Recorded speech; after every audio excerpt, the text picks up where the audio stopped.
ये पीडीएफ में अभी आप लोग के पास भेज दूंगा, ठीक है। Yes sir. और रिकॉर्डिंग भी अपलोड हो गई है, वो भी क्लास के बाद भिजवाता हूँ। Okay sir.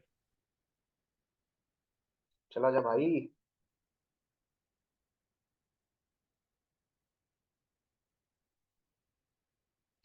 क्या कर रहा है यार। Good.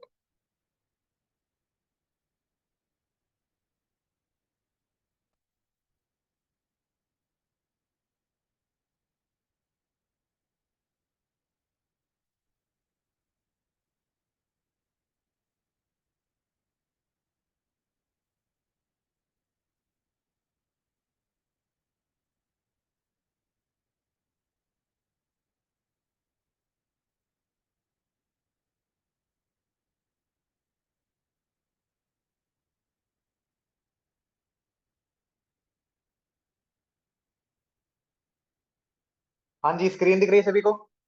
Yes sir. Yes sir. Yes sir. So Jai Hind everyone.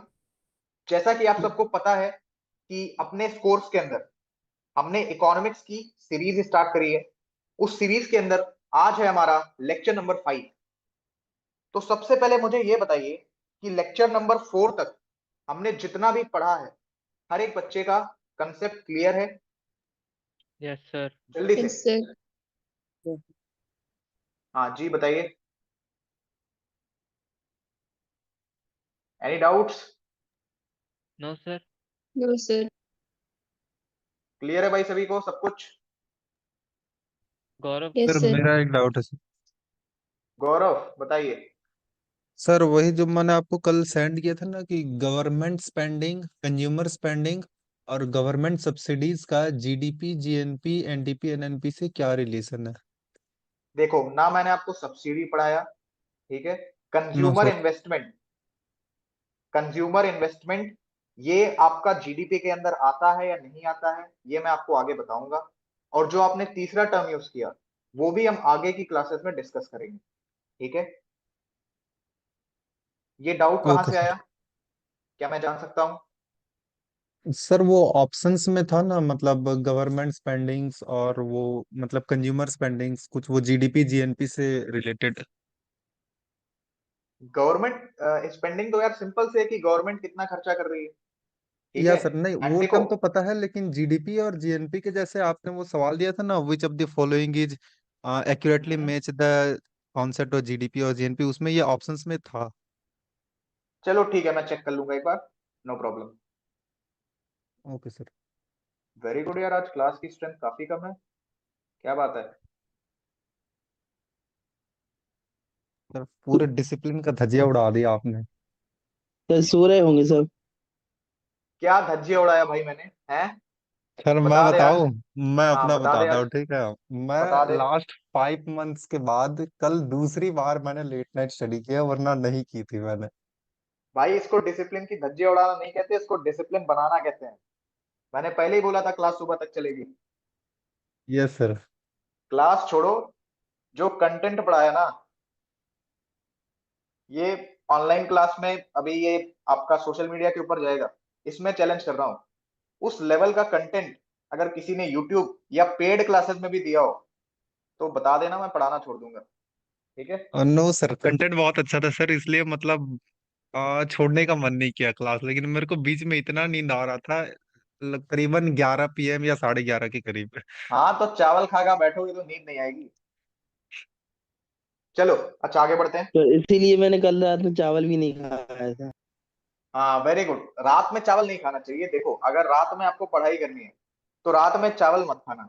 दिन में जो खाना है खाओ यार, चावल खाओ, रोटी खाओ, दाल पियो, छोला खाओ, भटूरा खाओ, जो खाना है खाओ। रात में कोशिश किया करो कि हल्का खाना खाओ, ठीक है, क्योंकि जब आपको भूख लगी रहेगी ना, तो नींद नहीं आती है। एक बात जान लो आज, है ना। यस अगर सर। आपको भूख लगी है तो आप सो नहीं सकते, और जब सोओगे नहीं तो करोगे क्या? पॉइंट ये है, या तो इंस्टाग्राम पे रील स्क्रॉल करोगे भाई, ऊपर नीचे ऊपर नीचे, या तो पढ़ लोगे। अब वो आपके ऊपर डिपेंड करता है, सब लोग ग्रेजुएशन में हो, इतनी समझ आपको होनी चाहिए कि कितना टाइम आपको देना है इंस्टाग्राम के ऊपर, ठीक है, एंड कितना टाइम देना है आपको अपनी स्टडीज को। Yes sir. बाकी हर टेस्ट में इस बात का अंदाजा मैं आपको देता रहूंगा कि आप कितना पानी में हो। ठीक है, चलो सबसे पहले ये देख लेते हैं कि आज की क्लास में हम क्या पढ़ने वाले हैं। एज यूजुअल सबसे पहले हम करेंगे एक क्विक रिकैप। ठीक है, सबसे पहले करेंगे क्विक रिकैप, उसके बाद हम रिवीजन करेंगे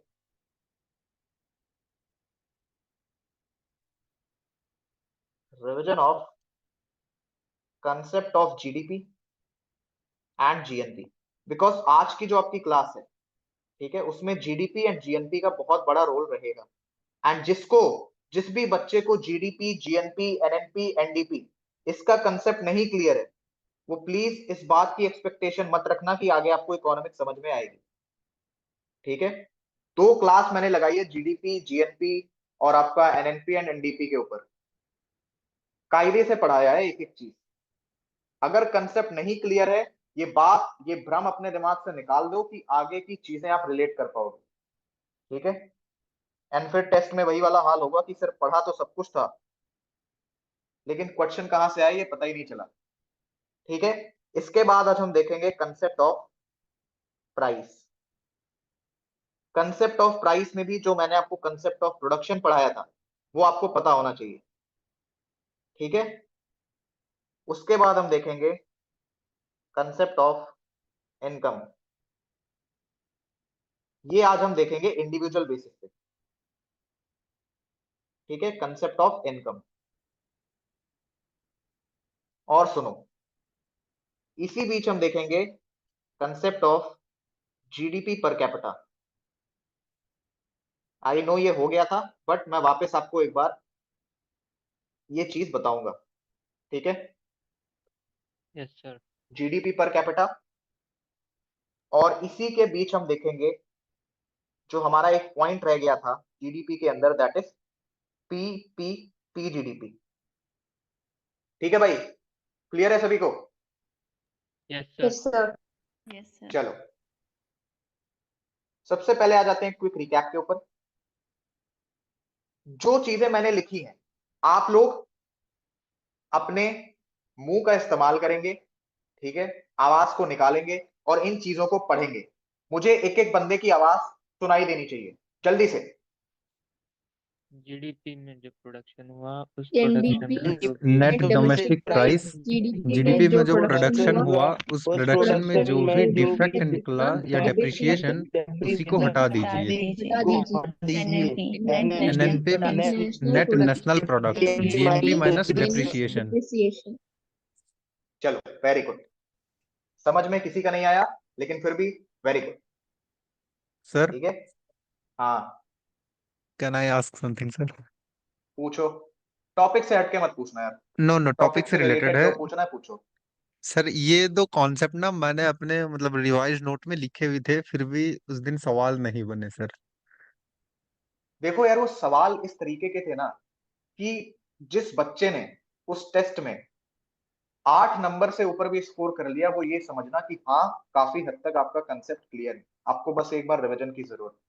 दिक्कत पता है किन बच्चों को होनी चाहिए या किन बच्चों को थोड़ा सा विचार करने की जरूरत है? उनको जिनके नंबर 5 से कम है। और पता है नंबर 5 से कम क्यों है? आप लोग लालच के चक्कर में जाते हो। हर बच्चे का 8+ नंबर बन रहा था, लेकिन यस सर। प्रॉब्लम क्या थी, आप लोगों ने ओवर अटेम्प्ट किया था क्वेश्चन को।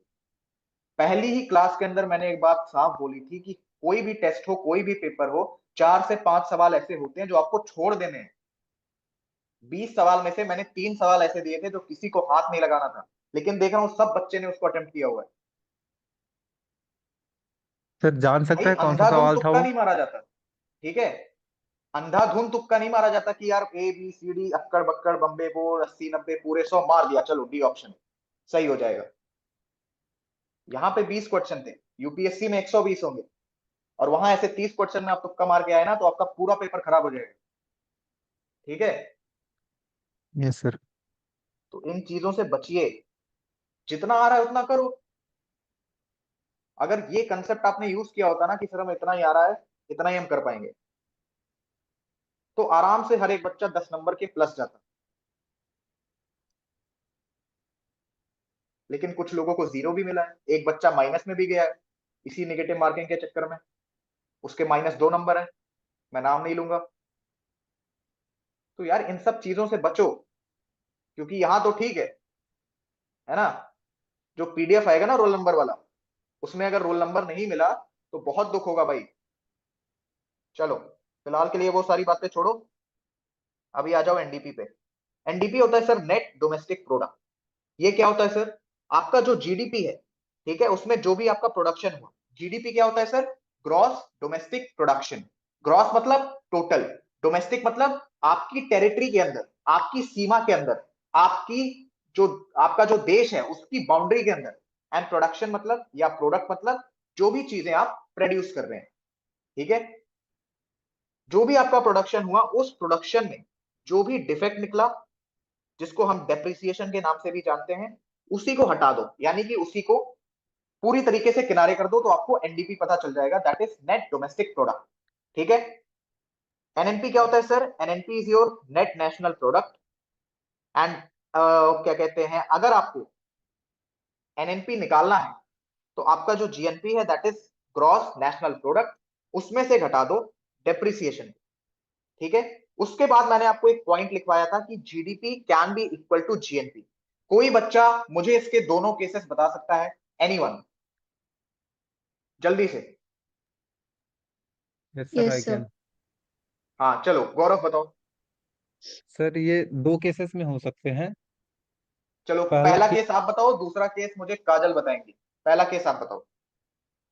पहला केस सर, अगर कोई भी मतलब फॉरेन कंपनी जो भी इंडिया में प्रोडक्ट कर रही है, मतलब जीडीपी में जो उसका शेयर है, वो अगर हमारा मतलब इंडियन ओरिजिन जो आउटसाइड इंडिया में काम कर रहा है, वो दोनों का अगर शेयर इक्वल हो जाए तो जीडीपी इक्वल्स टू जीएनपी हो जाता है।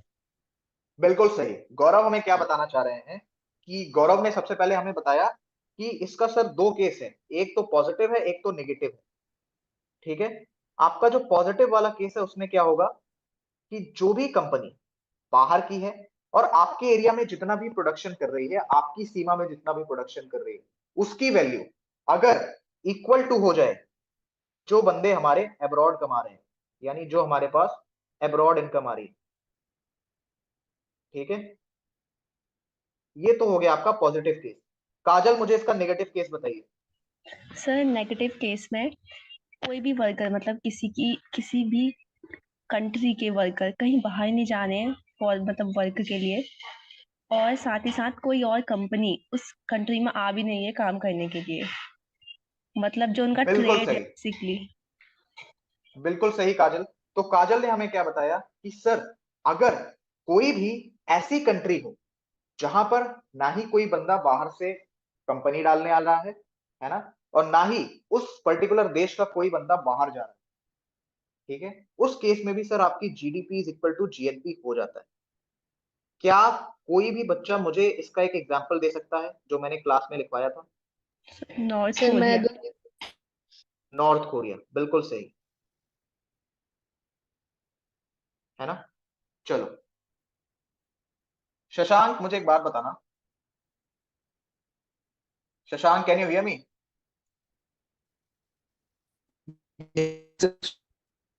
चलो आपकी आवाज कट रही है, कोई बात नहीं। प्रशांत आप बताइए। Yes sir. यार ये तो बड़ी अच्छी बात है ना, राइट? जो नेगेटिव वाला केस है वो तो बहुत अच्छी बात है, मुझे बताना ये अच्छी बात कैसे है, जल्दी से। सर ये अच्छी बात तो है ही नहीं वैसे। बिल्कुल सही, ये अच्छी बात है ही नहीं सर। क्यों अच्छी बात नहीं है, इसका रीजन हमें देंगी प्रीति। प्रीति जी शुरू हो जाइए। Yes sir. सर अब हमने लिया था कि एग्जांपल नॉर्थ कोरिया, क्योंकि नॉर्थ ओके, कोरिया में कम्युनिस्ट पार्टी है, तो उधर से कोई ट्रेड भी नहीं करेगा उधर, मतलब उधर इन्वेस्टमेंट दूसरे देशों से नहीं होगी सर, और दूसरे देशों वाले भी उधर इन्वेस्टमेंट नहीं करेंगे सर, तो इसके वजह से उधर जीएनपी इक्वल टू जीडीपी हो जाती है। ठीक है। तो प्रीति हमें क्या बताना चाह रही है, प्रीति हमें ये बताना चाह रही है कि सर जब ट्रेड नहीं होगा तो वहां के लोगों का एक्सपोजर बहुत कम होगा, वहां के लोगों को वैरायटी, है ना, वैरायटी इन टेक्नोलॉजी काफी ज्यादा कम देखने को मिलेगी, जो किसी भी कंट्री के लिए, specially for the developing country like India, ये बिल्कुल भी अच्छी बात नहीं है। ठीक है, तो ये हो गया हमारा ये कंसेप्ट। और उसके अदर बाद आ जाओ भाई। कंट्रीज से रिलेशन भी अच्छे नहीं होंगे।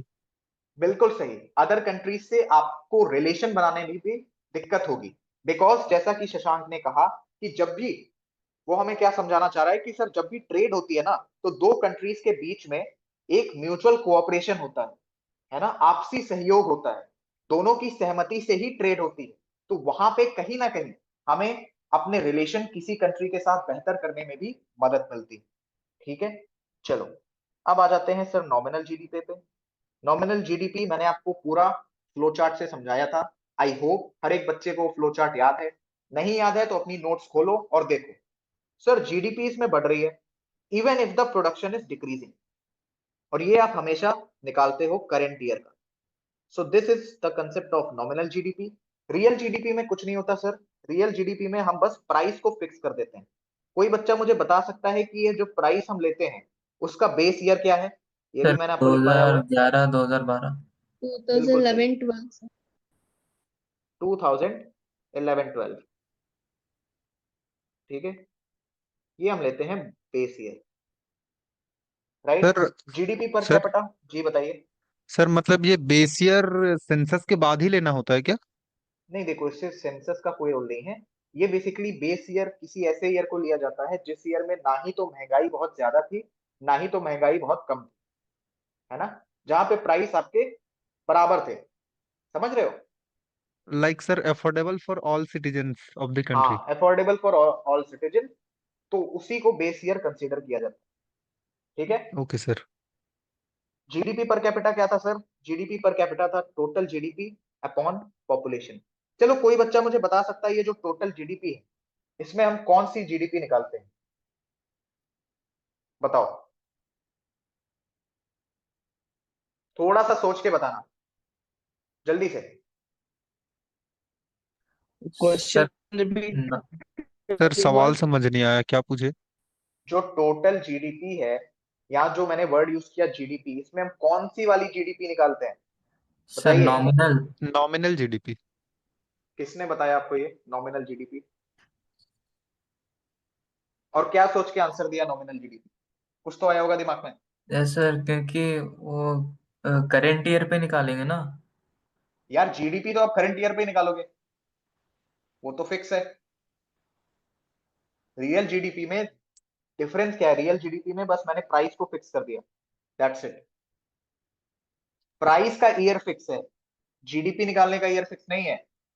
ठीक है, ओके इसमें सर। भी आपको क्वेश्चन से घुमा सकता है। तो जीडीपी पर कैपिटा में अगर पूछे कि सर कौन सी जीडीपी हम निकालते हैं, तो the answer will be real GDP. ठीक है, नॉमिनल नॉमिनल वाली निकाल के क्या करोगे यार? वो तो आपको धोखा दे रहा है ना। नॉमिनल वाली निकाल के क्या करोगे? उसमें तो अगर आपका जीडीपी बढ़ रहा है तो आप ये करेक्टली अंदाजा भी नहीं लगा सकते कि एक्चुअल में प्रोडक्शन बढ़ रहा है या फिर महंगाई बढ़ रही है। ठीक है, चलो यस इतना सर। क्लियर है सभी को। Yes sir. अब आ जाओ concept of GDP and GNP. एक बार रिवाइज करा रहा हूं, this is for the last time, ध्यान से समझ लेना। ठीक है, ये है आपका कंट्री या कंट्री की सीमा, दिस इज योर बाउंड्री। ठीक है,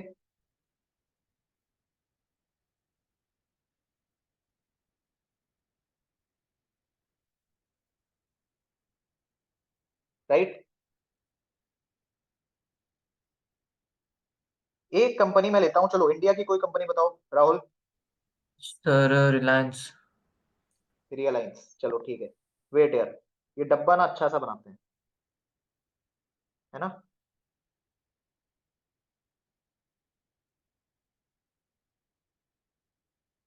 अच्छा मुझे एक बात सच सच बताना, बाकी जो टीचर आपको पढ़ा रहे हैं किसी की भी हैंडराइटिंग लेके आपको दिक्कत है? No sir. No sir. No. चलो ठीक है, दिक्कत होगी सर तो मुझे बता देना। हाँ बताइए। सर ये मतलब आप जो ये रिटर्न के लिए जो यूज कर रहे हैं, ये एक्चुअली क्या चीज है? एक्चुअली ना सौरभ सर ये यूज नहीं करते शायद, वो ना माइक्रोसॉफ्ट एज में ही मतलब ट्राई करते हैं लिखने का, जो माउस स्क्रोलिंग से होता है सर, इसलिए वो मतलब ढंग से नजर नहीं आता। अच्छा ऐसा, देखो भाई मेरे हाँ पास ना ये सैमसंग का पैड है S6 लाइट, इसमें मुझे एक ऐप मिली हुई है, दैट इज सैमसंग एप्स। तो इसमें मैं हर एक चीज स्टोर कर सकता हूँ, plus I have a stylus pen जिससे मैं आराम से लिख सकता हूँ। ठीक सर, है। एक्चुअली ना माइक्रोसॉफ्ट एज से मैंने भी ट्राई किया था लिखने का, तो वो माउस स्क्रोलिंग से अगर आप लिखने का ट्राई करेंगे ना, तो वो मतलब इतना ढंग से नहीं होता सर। चलो कोई बात नहीं, फिलहाल के लिए आप ये टॉपिक समझो, माउस ओके स्क्रोलिंग। सर। चलो, रियलाइंस बताया हमें राहुल ने। ठीक है। अजया है क्या क्लास में? देख लेना भाई, स्पेलिंग चेक करते रहना। अजया भट्टाचार्य, अगर आप क्लास में हो तो। ठीक है। चलो, ये है रियलाइंस। और बाहर की मैं एक कंपनी ले लेता हूं, सपोज आपका हो गया होंडई। ठीक है।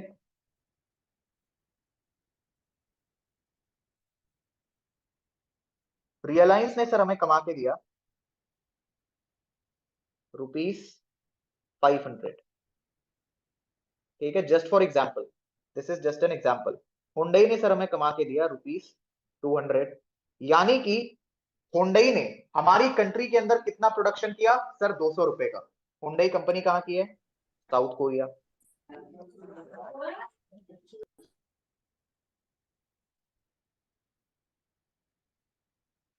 ठीक है, हुंडई कंपनी कहाँ की है सर? South Korea. हुंडई ने हमारी टेरिटरी में अगर ₹200 का प्रोडक्शन किया है, तो वो हमारी जीडीपी के अंदर काउंट होगा। यानी कि सर आप ये कहना चाह रहे हैं कि इस केस में अगर हम अपनी जीडीपी देखें, तो हमारी जीडीपी होगी sir 500 plus 200, that is equal to 700। ठीक है। अब आ जाते हैं सर जीएनपी पे, ध्यान से देखना। सपोज मैं मान लेता हूं कि राहुल, ठीक है, वो इसी कंट्री का है, वो है बेचारा इंडिया का ही, है ना? राहुल अपना इंडिया का है।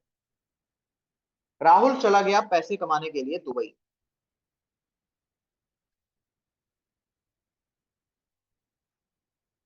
अब दुबई में राहुल ने कमाए ₹50। तो ये जो राहुल ने कमाया है ₹50, ये सबसे पहले तो ऐड होगा दुबई की जीडीपी के अंदर, लेकिन इंडिया की जीएनपी के अंदर। जीएनपी क्या है सर? Gross national product. यानी एक्चुअल में हमारे पास कितना पैसा आ रहा है, बिकॉज ये जो ₹200 आपने ऐड किया है, ये तो एक्चुअली में साउथ कोरिया का है, बस इसने हमारी टेरिटरी के अंदर प्रोडक्शन किया है, इस वजह से हम इसको रख रहे हैं जीडीपी में। क्यों रख रहे हैं सर जीडीपी में? बिकॉज जीडीपी में द कंसेप्ट इज कि आपकी बाउंड्री फिक्स है। ठीक है। यानी आप कंपनी कहीं के भी हो, हमें उससे फर्क नहीं पड़ता, अगर हमारी टाइम टेरिटरी के अंदर आपने प्रोडक्शन किया है, तो उसे हम अपनी जीडीपी में रखें। ठीक है, क्लियर है सभी को? Yes sir. सब लोग बोलेंगे क्लियर है भाई? Yes sir. Yes sir. Omvir clear है? Yes sir. Yes sir. Yes sir. Omvir Singh, आप कल की मैराथन क्लास में नहीं थे? No sir. रीजन? सर कल घर पे नहीं था सर मैं। चलो बहुत अच्छे, जहां पे भी गए थे वहां पे, कहां पे गए थे वैसे? सर थोड़ा वो भरतपुर गया था मैं। क्या करने? सर वो जो जो दादाजी उनकी डेथ हो गई थी उस वजह से। अच्छा अच्छा, ओके ठीक है, ओके नो प्रॉब्लम। रिकॉर्डिंग्स देख लेना है, मुझे अपनी नोट्स भेज देना, ठीक है? Okay sir. चलो, गुड।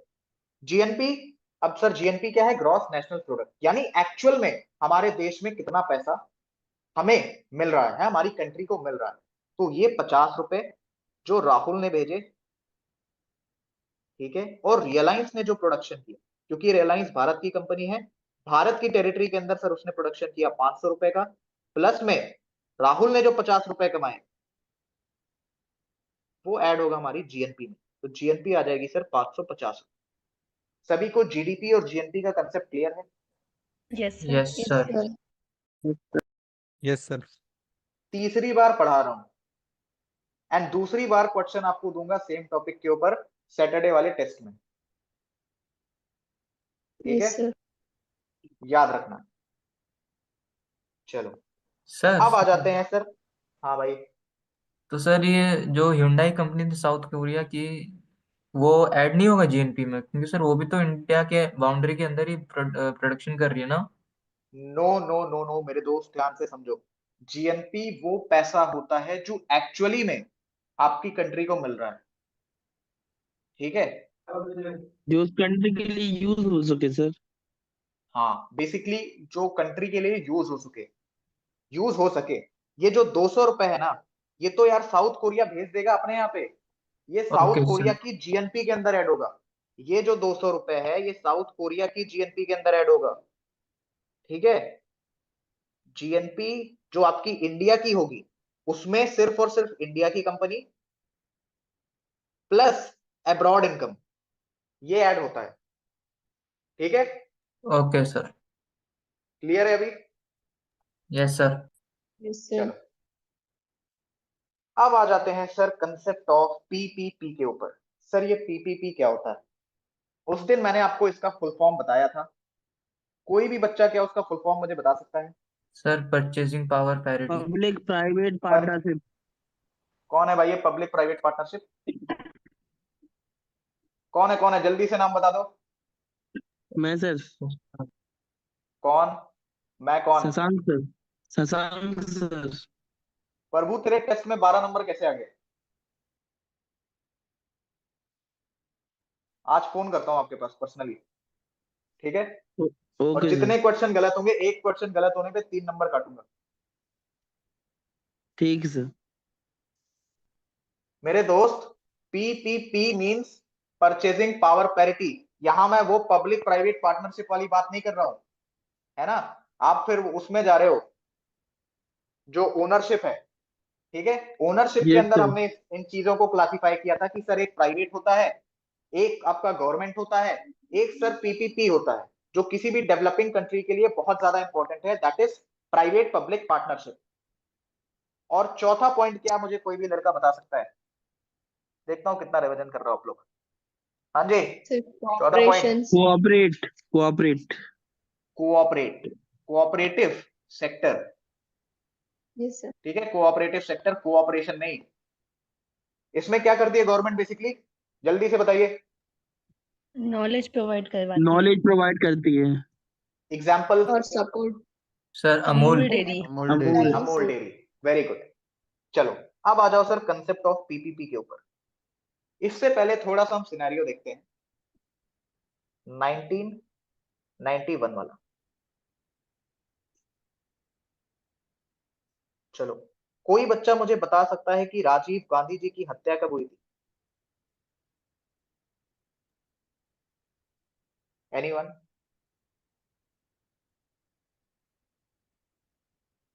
जल्दी से भाई। सर 1970 में 1970 के आसपास हुई थी सर। अरे सर्च कर लो भाई, एग्जैक्ट डेट बता दो जल्दी से। भाई खाली राहुल ही बैठा है क्या क्लास में? बाकी लोग, राहुल गांधी जी की डेथ हत्या कब की गई थी?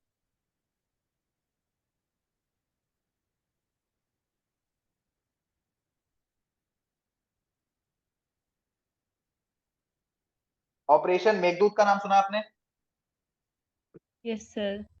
इसका ईयर क्या था ऑपरेशन मेघदूत का? सर 21 मई 1991। ये आपका ईयर था ऑपरेशन मेघदूत का?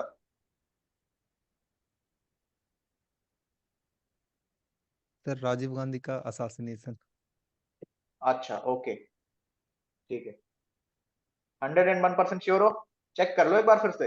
यस सर, कर लिया। डन है भाई? Yes sir. 21 मई 1991। बिल्कुल, यही कंसेप्ट मैं आपको समझाना चाहता हूँ। अब ध्यान से मेरी बात सुनो।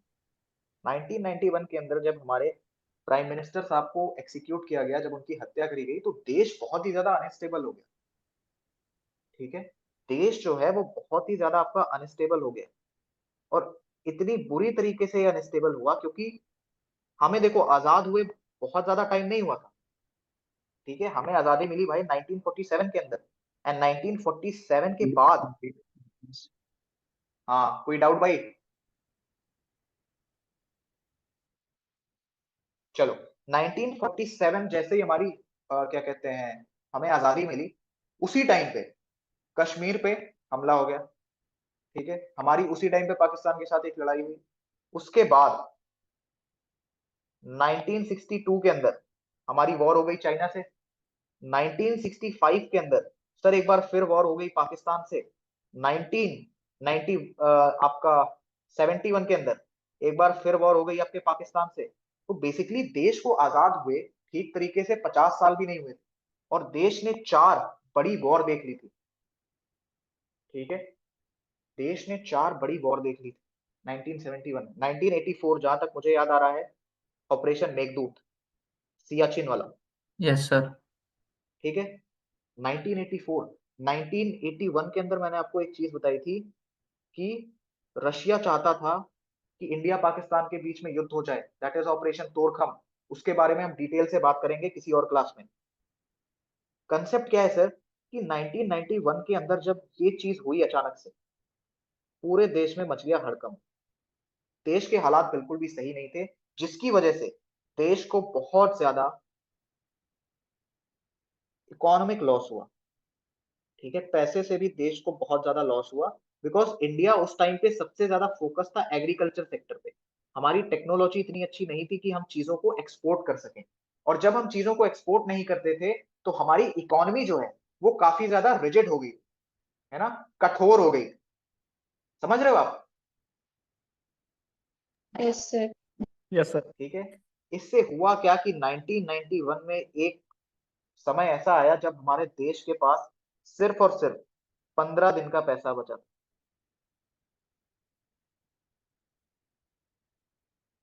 ठीक है, सिर्फ और सिर्फ 15 दिन का पैसा बचा था। उस टाइम कोई मुझे बता सकता है कि प्राइम मिनिस्टर कौन बने थे? एनीवन? ये भी क्वेश्चन पूछा गया है, बता दीजिए जल्दी से। डॉक्टर मनमोहन नहीं भाई, मनमोहन सिंह नहीं थे, अटल पीवी बिहारी नरसिम्हा राव। अच्छा। पीवी नरसिम्हा राव। पीवी नरसिम्हा राव पूरे के पूरे हो गए परेशान कि अब क्या किया जाए भाई, क्योंकि ये बहुत बड़ी बात है ना। हमारी सिचुएशन अगर आप आज कंपेयर करोगे तो पाकिस्तान से भी खराब हो गई थी 1991 के अंदर, कि एक देश के पास सिर्फ और सिर्फ 15 दिन का पैसा बचा है। ठीक है, पीवी नरसिम्हा राव जी ने मनमोहन सिंह को बुलाया और उन्होंने कहा कि हम आपको पूरी की पूरी पावर देते हैं। ठीक है, आप जो करना चाहते हैं वो करिए। मनमोहन सिंह ने कंसेप्ट लाया इंडिया के अंदर। वेट, मनमोहन सिंह,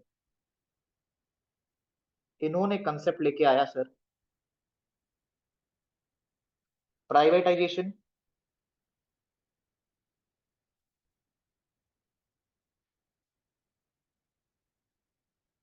लिबरलाइजेशन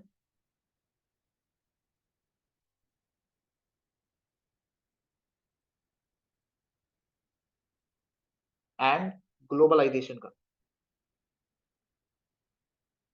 ठीक है, प्राइवेटाइजेशन, लिबरलाइजेशन एंड ग्लोबलाइजेशन।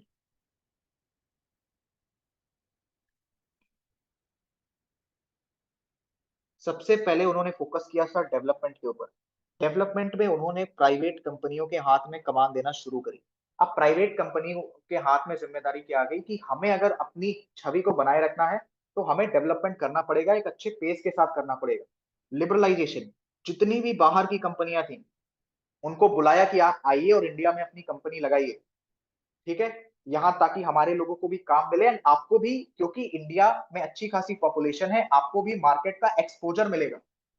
उनके लिए जो पॉलिसीज थी उसको लिबरल किया, दिस इज कॉल्ड लिबरलाइजेशन।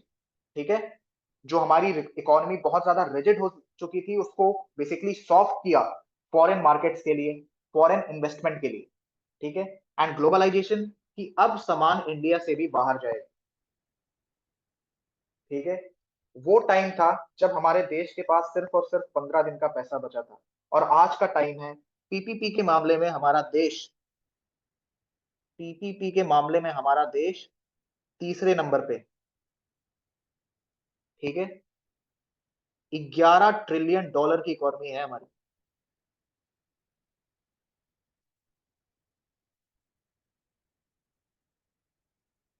ठीक है, या इसको आप ऐसे लिख लो, वेट। ठीक है, ये कंसेप्ट सभी को समझ में आया? Yes sir. Yes sir. अब आपको समझ में आ रहा है कि इकोनॉमिक्स की समझ होना आपको क्यों जरूरी है।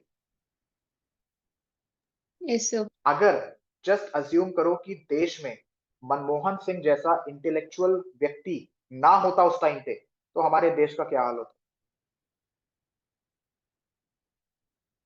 ठीक है, this is why understanding the practical aspect of a particular subject is very very important. Subject पढ़ लिया, एग्जाम में नंबर आ गए, अलग बात है, लेकिन सब्जेक्ट की समझ होना बहुत ज्यादा इंपॉर्टेंट है।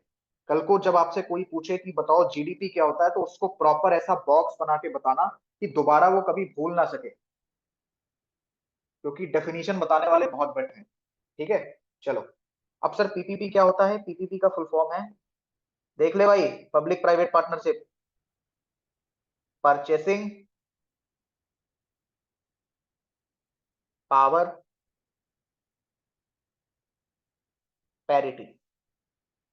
ठीक है, सर परचेसिंग पावर पैरिटी जी। ये ग्लोबलाइजेशन में इंपोर्ट और एक्सपोर्ट होता है ना? बिल्कुल सही। Okay sir. ठीक है, बिल्कुल सही, परचेसिंग पावर पैरिटी। अब सर ये क्या होता है? जिसको नहीं समझ में आया सिंपल समझो, खरीदने की क्षमता। ठीक है, capacity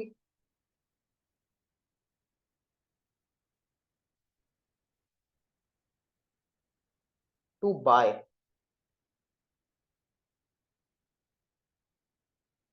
right, capacity to buy, इसे हम कहते हैं पीपीपी। अब इसका कंसेप्ट ध्यान से समझना। मैं कहता हूं कि गौरव रहता है गांव के अंदर, तो गौरव के पास है सर 5,000 रुपए। ठीक है, 5,000।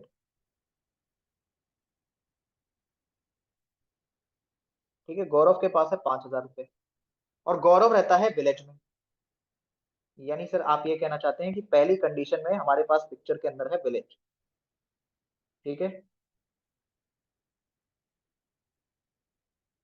और हमारा जो प्रशांत है, प्रशांत रहता है, उसके पास भी पैसा सेम है, that is 5,000 rupees.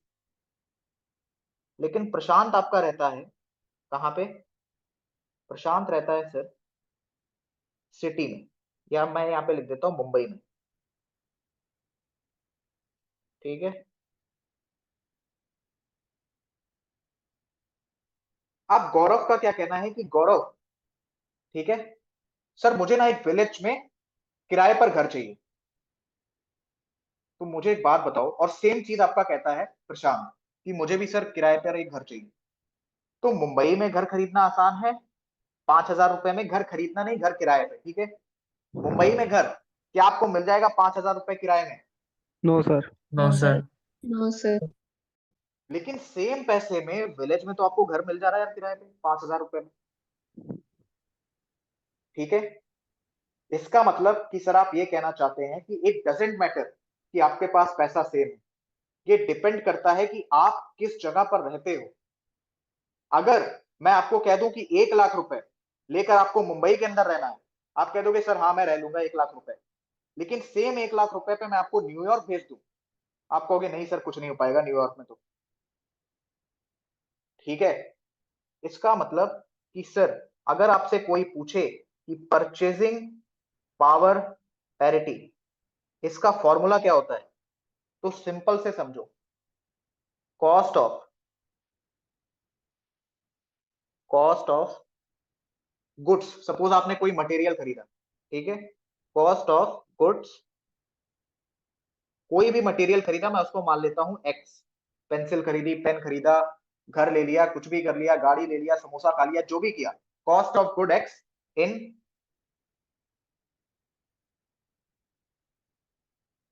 Country one.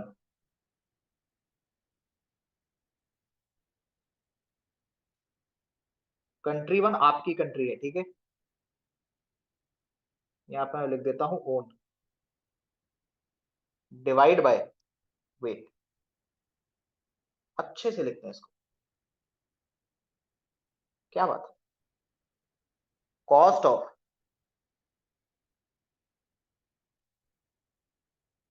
Good x. Good x मतलब सर जो भी मटेरियल हमने लिया, कुछ भी लिया, उस मटेरियल को मैं मान लेता हूं एक्स, ठीक है, in country two. Country two कौन सी कंट्री है सर? जिससे हम कंपेयर कर रहे हैं। एक एग्जांपल देता हूं मैं आपको। सपोज अमेरिका के अंदर, अगर आप अमेरिका से कंपेयर करना चाहो तो इंडिया में, ये इंडिया हो गया सर, ये हो गया आपका अमेरिका। अमेरिका में एक कॉफी का कॉस्ट, क्या कोई बच्चा मुझे बता सकता है? कोई गए हो भाई अमेरिका? आगे जाएंगे सर, फ्यूचर में जाएंगे। चलो वेरी गुड, एटलीस्ट इतना सोचते तो हो। अमेरिका में एक कॉफी का कॉस्ट है सर 70 रुपीज। वही इंडिया में आपको मिल जाएगा 10 रुपए में। ठीक है, समझे? यानी सर आप ये कहना चाह रहे हैं Yes, sir. कि अगर हम इसका निकालना चाहें, ठीक है, कि कितना गुना ये हमसे आगे है, सो दैट इज आप यहां पर रखोगे, वेट, 70 को रखोगे ऊपर, यानी जो बड़ी वाली वैल्यू है उसको रखोगे ऊपर और नीचे रखोगे छोटी वाली वैल्यू, तो सर आंसर निकल के आएगा 7। यानी सर आप ये समझाना चाह रहे हैं कि जो काम हमारा यहाँ पर 10 रुपए में हो रहा है, सेम काम हमें अगर अमेरिका में करना है तो 7 गुना ज्यादा पैसा चाहिए। ठीक है, 7 गुना ज्यादा पैसा चाहिए। क्या बट ये सभी बच्चे को समझ में आया? सर, हाँ, आपने तो बोला था कि अपनी कंट्री तो ऊपर आएगी, मतलब इंडिया ऊपर आना चाहिए ना फिर। अगर इंडिया को ऊपर रखना है भाई तो आपको ये वैल्यू के अंदर फिर हेर फेर करना पड़ेगा, है ना? क्योंकि देखो, अगर मैं यहाँ पे इस केस में वैल्यू आपकी छोटी है इंडिया में, अगर मैं इसको इस तरीके से रख दूं, सबसे पहले तो याद रखना कि ये आपका एक स्टैंडर्ड में कैलकुलेट किया जाता है। इसका मतलब कि अमेरिका के अंदर सबसे पहले 70 रुपए को आपको डॉलर के अंदर कन्वर्ट करना पड़ेगा। तो इसको मैं मान लेता हूं फिलहाल के लिए $1। ठीक है, अज्यूम कर रहा हूं कि ये हो गया आपका $1। ठीक है, यस सर। अब आप इस प्राइस को ऊपर रख सकते हो। अगर इस फॉर्मूले से चलना है तो आपको करेंसी को कन्वर्ट करना पड़ेगा। एंड मैं कभी भी आपको ये सलाह नहीं देता, बिकॉज मुझे बहुत अच्छे से पता है कि आपको फॉर्मूला तो याद रहेगा नहीं। समझने के लिए मैंने बता दिया, निकालने के लिए कंसेप्ट इतना याद रखो कि सर अगर हमें रुपीज में दिया है तो जिसका बड़ा है उसको ऊपर रखेंगे, जिसका छोटा है उसको नीचे रखेंगे। आपका आंसर हमेशा सही आएगा। कंसेप्ट कोई पूछे तो कंसेप्ट बता देना सर ये, कि अगर इस फॉर्मूले से जाना है तो 70 रुपए को कन्वर्ट कर लो डॉलर में, फिर डॉलर को फेंको नीचे और ये 10 रुपए को रख दो ऊपर।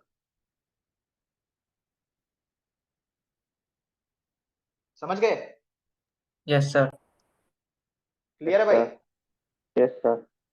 Yes, इतना ही sir. कंसेप्ट था आपका परचेसिंग पावर पैरिटी का। इसका मतलब खरीदने की क्षमता, कि 5,000 रुपए में आप विलेज में वो चीज खरीद सकते हो, बट सिंपल उसी 5,000 रुपए में अगर आपको मुंबई के अंदर वही चीज खरीदनी है तो आपको दिक्कत का सामना करना पड़ेगा।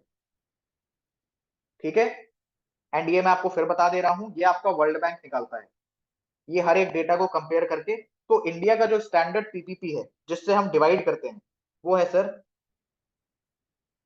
17। ठीक है, ये इंडिया का स्टैंडर्ड पीपीटी है, अरे पीपीपी है ना? ये आपको डेटा निकाल के दिया है वर्ल्ड बैंक ने, बहुत सारी चीजों के ऊपर ये कंपेयर करके निकाला जाता है। ठीक है, तो इंडिया में सपोज अगर आपको कोई भी चीज कंपेयर करनी है कि सर जो आपका ये है यूएस है, ठीक है, 280 रुपए का वहां पे मिलता है एक चॉकलेट। तो अगर इंडिया के रिस्पेक्ट में आपको निकालना है तो आप हमेशा डिवाइड मारोगे 17 से, क्योंकि ये डेटा फिलहाल के लिए फिक्स है। ठीक है, ये डेटा फिलहाल के लिए फिक्स है, data given by world bank. ठीक है, अब 17 से डिवाइड मान लो, जो भी आंसर आएगा वही आपका हो जाएगा PPP. This is only for PPP, purchasing power parity. ये कंसेप्ट क्लियर है? Yes sir. Yes sir. Yes, sir. मैं फिर कह रहा हूं, फॉर्मूला सिर्फ और सिर्फ समझने के लिए याद रखो, एग्जाम में फॉर्मूले से मत जाना, कंफ्यूज हो जाओगे। ठीक है भाई? Yes sir. Yes sir. चलो, सर और पीपीपी के मामले में, हाँ भाई बताइए। सर आपने जो ये 17 जो बताया डेटा इंडिया का, ये सिर्फ यूएस के कंपैरिजन में है या ऑल ओवर द वर्ल्ड? नहीं नहीं, आप किसी से भी कंपेयर करो, इंडिया का डेटा यहाँ पे मान के चलना कि 17 है। ठीक है। Okay sir. पीपीपी के मामले में हमारी जो जीडीपी है वो तीसरे नंबर पे। हमसे आगे दो ही लोग हैं भाई, एक अपना चाइना और एक अपना यूएस। ठीक है। चलो, yes sir. Concept of PPP सभी को क्लियर है। Yes sir. Yes sir. अब एक बार देख लो concept of GDP per capita. इसमें मैंने आपको एक और चीज पढ़ाई थी, क्या कोई भी बच्चा मुझे वो बता सकता है? एनीवन? सर यही पढ़ाया था कि ये average income of an individual बताता है। हाँ, एवरेज इनकम तो बताता है, एक और चीज मैंने आपको पढ़ाई थी, बता सकते हो आप मुझे? यस चलो, सर। और कोई ये बात नहीं।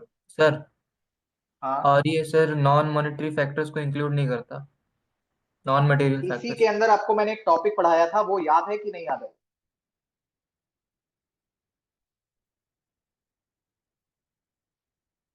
चलो, नहीं याद है तो मैं बता देता हूँ। Concept of GDP per capita क्या कहता है सर? ये सबसे पहले आप बताता है average income, average income of an individual.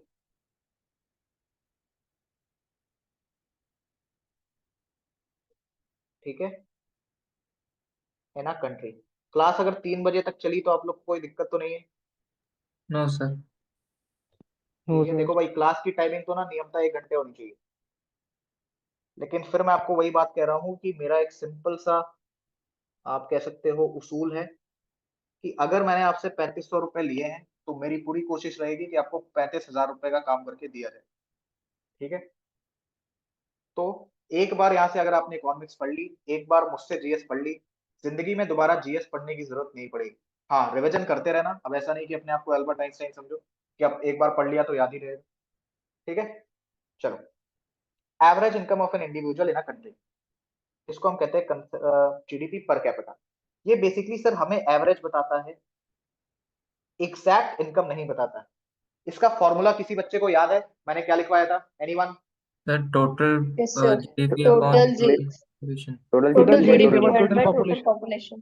Total GDP की सर टोटल कितना प्रोडक्शन हो रहा है, ठीक है, अपॉन वेट। इसको भी अच्छे से लिखते हैं ना। टोटल पॉपुलेशन, ठीक है, अपॉन टोटल पॉपुलेशन। जीडीपी में भी कौन सी जीडीपी? रियल। Real GDP.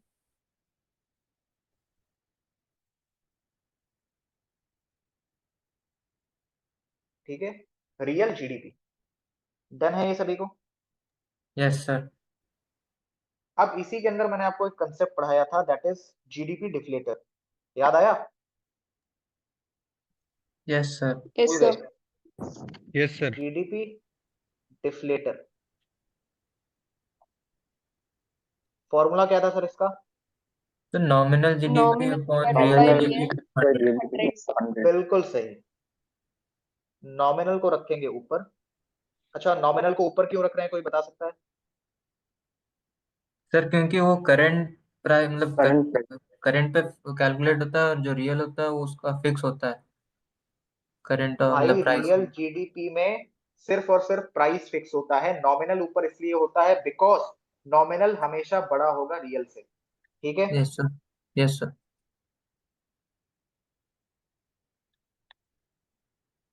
ये जब आपको निकालना है परसेंट में, ये आपसे वैसे परसेंट में ही पूछता है। ठीक है, तो इस कंसेप्ट को भी याद रखेंगे। अब आ जाते हैं सर कंसेप्ट ऑफ प्राइस पे, कि सर हमसे ये कंसेप्ट ऑफ प्राइस क्या कहता है। लेकिन उससे पहले मैं ये जानना चाहता हूं किस किस बच्चे को कंसेप्ट ऑफ प्रोडक्शन पता है, बताइए। यस सर, पता है। चलो, पता है सभी बच्चे को? Yes sir. Yes sir. Yes sir. Yes sir. Shashank, आपका कोई डाउट है क्या?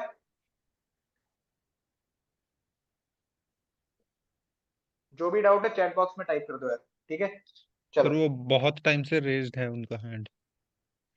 चलो, अगर कोई बहुत ही भयंकर वाला डाउट है तो उसको चैट बॉक्स में टाइप कर दो, मैं पढ़ लूंगा। ठीक है। अब देखो सर, कंसेप्ट ऑफ प्राइस, जब प्राइस की आप बात करते हो तो यहां पे एक टर्म आता है प्रोडक्शन, ध्यान से समझना, ठीक है।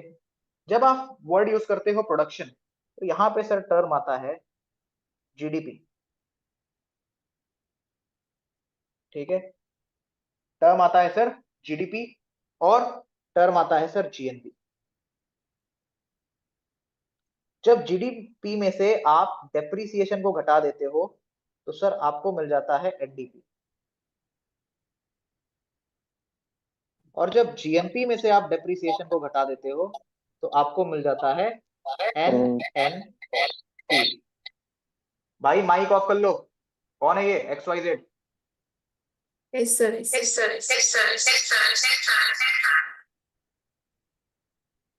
Please switch off your mic Preeti, क्या कर रही हो? No sir, I just joined from the laptop.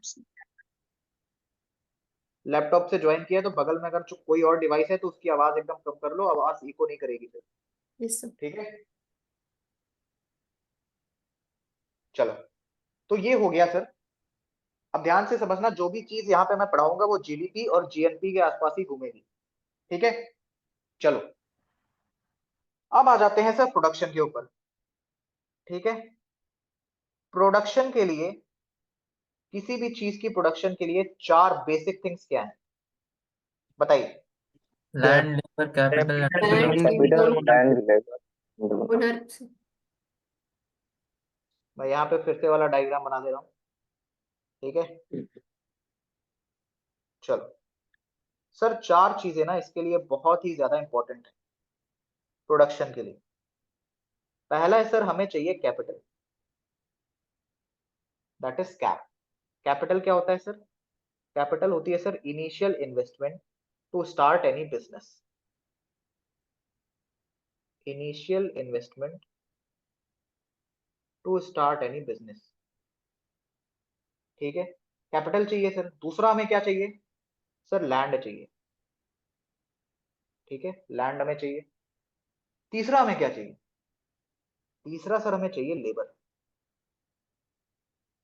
या फिर एम्प्लॉय। चौथा सर हमें चाहिए ओनर या एंटरप्रेन्योर, ठीक है। ये 4 चीजें हमें बेसिकली चाहिए। अब जो कैपिटल है, किसी भी जब आप बिजनेस को स्टार्ट करते हो, किसी भी प्रोडक्शन से रिलेटेड चीजों को स्टार्ट करते हो, तो सारा का सारा कैपिटल आप क्या खुद से ही ले लेते हो? सारा पैसा आप ही के पास होता है? बताइए। No sir. No sir. नहीं, यानी कैपिटल आप कहां से ले सकते हो सर? हम बैंक से ना लोन ले सकते हैं। क्या ले सकते हैं सर? लोन ले सकते हैं। अब मुझे बताओ, जब आप लोन लोगे तो आपको बैंक को क्या देना पड़ेगा? इंटरेस्ट। इंटरेस्ट, ठीक है। बैंक को आपको देना पड़ेगा सर इंटरेस्ट। यानी अगर मैं आपसे डायरेक्टली पूछूं कि कैपिटल पे आपका क्या लगता है, दैट इज सर इंटरेस्ट, ठीक है। लैंड पे आपको क्या लगेगा? कोई भी बड़ी कंपनी है वो कभी भी लैंड खरीदती नहीं है, ये बात याद रखो। वो हमेशा ओके। लैंड को रेंट पर देती है, क्योंकि जितना पैसा वो लैंड को खरीदने में लगाएगी उससे तो अच्छा ये है कि वो पैसा वो अपने प्रोडक्शन के अंदर लगा दे, ठीक है, right. Yes yes. Yes sir. Labour या फिर एम्प्लॉय वो आपका क्या लेगा बताइए जल्दी से? Wages, salary. सैलरी, ठीक है। एंड जो आपका ओनर है या आपका एंटरप्रेन्योर है, उसको क्या चाहिए sir? Profit. Profit sir. Profit चाहिए। यानी सर आप ये समझाना चाह रहे हैं कि अल्टीमेटली यही सारी चीजें फाइनली आपका डिसाइड करती हैं प्राइस, ठीक है। अल्टीमेटली यही सारी चीजें आपका डिसाइड करती हैं प्राइस। अब ध्यान से सुनना, प्राइस बढ़ेगा या प्राइस घटेगा ये किस चीज पे डिपेंड करता है? मैं कहता हूं कि बैंक ने इंटरेस्ट बढ़ा दिया, क्या प्राइस बढ़ जाएगा? Yes sir. बताइए। Yes sir. यस मैंने सर। कहा लेबर ने बगावत कर दी या एम्प्लॉयज ने बगावत कर दी, उन्हें सैलरी ज्यादा चाहिए, क्या अल्टीमेटली प्राइस बढ़ जाएगा? Yes sir. Yes yes sir. Sir. Land का रेंट बढ़ गया, क्या अल्टीमेटली प्राइस बढ़ जाएगा? Yes sir, sir. बढ़ेगा। ओनर को प्रॉफिट ही ज्यादा कमाना है तो क्या वो प्राइस को बढ़ा देगा? Yes sir. Yes sir. ठीक है, यानी सर प्राइस इन चारों चीजों के बढ़ने के ऊपर डिपेंड करता है। और किस तरीके से प्राइस बढ़ सकता है, क्या कोई बच्चा मुझे बता सकता है? एनीवन सर बताइए। इन्फ्लेशन। हाँ, एक तरीके से आप इन्फ्लेशन कह सकते हो, बट वो लिमिटेड टाइम के लिए होती है। तो यहां पर मैं एक और पॉइंट लिख रहा हूं कि सर जब डिमांड बढ़ेगी और सप्लाई, या फिर आप इसको सिंपल समझो कि प्रोडक्शन कम होगा,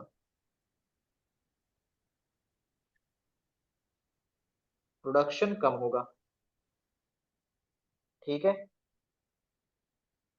डिमांड बढ़ेगी। ओहो, नीचे हो जा भाई, क्या कर रहा है? हाँ, डिमांड बढ़ेगी एंड प्रोडक्शन कम होगा, तब भी जो आपका प्राइस है वो अल्टीमेटली बढ़ेगा। ये क्लियर है सभी को? लेकिन ये जो कंडीशन है, ये कंडीशन होती है लिमिटेड टाइम के लिए, क्योंकि अब हमेशा के लिए तो प्रोडक्शन कम होगा नहीं। यानी ये कंडीशन होती है लिमिटेड टाइम के लिए। लेकिन जो चार कंडीशन मैंने आपको ऊपर लिखवाई, वो होती है आपकी परमानेंट, कि एक बार रेंट बढ़ गया तो बढ़ गया। सैलरी आपने बढ़ा दी तो और बढ़ा सकते हो, लेकिन कम नहीं कर सकते, ठीक है। प्रॉफिट एक बार आपके दिमाग में आ गया कि मैं पहले 10 रुपए प्रॉफिट कमा रहा था, अब मुझे 25 रुपए कमाने हैं, तो नेक्स्ट टाइम आपके दिमाग में यही ख्याल आएगा कि 25 रुपए से ज्यादा कैसे कमाऊं, ये ख्याल नहीं आएगा कि 25 रुपए से नीचे कर दूं। यानी कि सर ये जो फैक्टर्स हैं, इस पे आपका प्राइस पॉइंट बढ़ना या घटना फिक्स है। लेकिन ये डिमांड एंड सप्लाई वाले केस में this is for the limited time. इतना सभी को क्लियर है? Yes sir. Yes sir. यानी कि सर आप ये कह रहे हो कि प्राइस बढ़ने में चार फैक्टर काम करते हैं, प्राइस बढ़ने में या प्राइस घटने में चार फैक्टर काम करते हैं। पहला है आपका कैपिटल, ठीक है, दूसरा है सर आपका लेबर,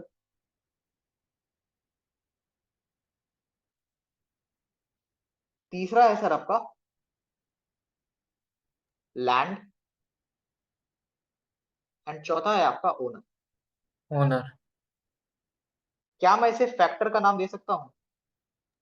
यस सर। सर। ठीक है, और प्राइस को हम किस और नाम से जानते हैं, बताओ? मैंने कहा किसी चीज की प्राइस बढ़ गई, या मैंने कहा किसी चीज का कॉस्ट बढ़ गया, क्या दोनों बातें सेम है? नो सर, दोनों तो अलग है। कैसे? सर कॉस्ट में तो सिर्फ जितना प्रोडक्शन में जितना पैसा खर्च हुआ है वही इन्वॉल्व होगा, और प्राइस में तो सर जीएसटी एसटी सब इंक्लूड होता है। नहीं भाई, मैं आपकी यहाँ पे वो उसकी बात कर रहा हूँ, कॉस्ट की ही बात कर रहा हूँ, बट कॉस्ट के अंदर भी तो आपका सब कुछ इन्वॉल्व होता है। सर कॉस्ट तो उतना ही रहता है सर, प्राइस हम बढ़ा सकते हैं सर। देखो, प्राइस बढ़ाओगे या कॉस्ट बढ़ाओगे, ये डिपेंड करता है इन चारों फैक्टर के ऊपर, ठीक है। अल्टीमेटली यार आपको टैक्स तो देना ही पड़ेगा। इसमें टैक्स का कंसेप्ट कहाँ से आ गया कि सर उसमें जीएसटी होता है, जीएसटी नहीं होता है ना? टैक्स तो आपको देना ही पड़ेगा। अब अगर वो आपने लैंड लेते समय दिया तो ठीक है, आपने जब बैंक ऑफ इंटरेस्ट देते हो तो उसमें भी कुछ ना कुछ चीजें इंक्लूड होती हैं, और जब आपकी कंपनी बन जाएगी तो आप गवर्नमेंट को टैक्स दोगे, ठीक है। यानी सर कॉस्ट बढ़ेगा या नहीं बढ़ेगा, उसके लिए चार फैक्टर हैं। इसका मतलब मैं यहाँ पे टर्म लिख सकता हूँ cost. So this is the concept of your factor cost. Clear है सभी को? Yes sir. Yes sir. किसी भी बच्चे को कोई डाउट? No sir. ठीक है, अब ध्यान से सुनना। फैक्टर कॉस्ट आपका होता है एक्चुअल प्राइस। अब देखो राहुल, जो तो आप टैक्स वाली बात कर रहे थे ना, वो अभी आगे आएगा, ठीक है। एक्चुअल प्राइस, अब ध्यान से समझना।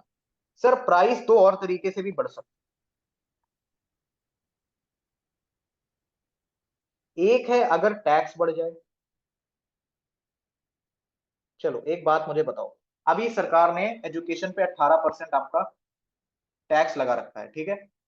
18% उसके ऊपर जीएसटी है, GST is goods and services tax. उसका क्या कंसेप्ट था वो भी मैंने आपको बताया था जीडीपी पढ़ाते समय। अगर सरकार ये 18% जीएसटी को 8% कर दे तो क्या आपकी जो एजुकेशन फीस है वो घट जाएगी? Yes sir. Yes sir. Right. Yes, sir. दूसरा, ये देखो भाई गौरव, हाँ किसने पूछा कैसे? किसी ने पूछा है? No sir. No, sir. चलो, दूसरा है गौरव, ध्यान से देखो, आपका वाला टर्म आ गया जिससे आपको मोहब्बत है ना? सब्सिडी। सब्सिडी क्या होता है सर? ध्यान से समझना, ठीक है, बहुत कंफ्यूजन होती है बच्चों को इसमें। मेरा नाम है आंजने, मुझे खरीदना है गेहूं,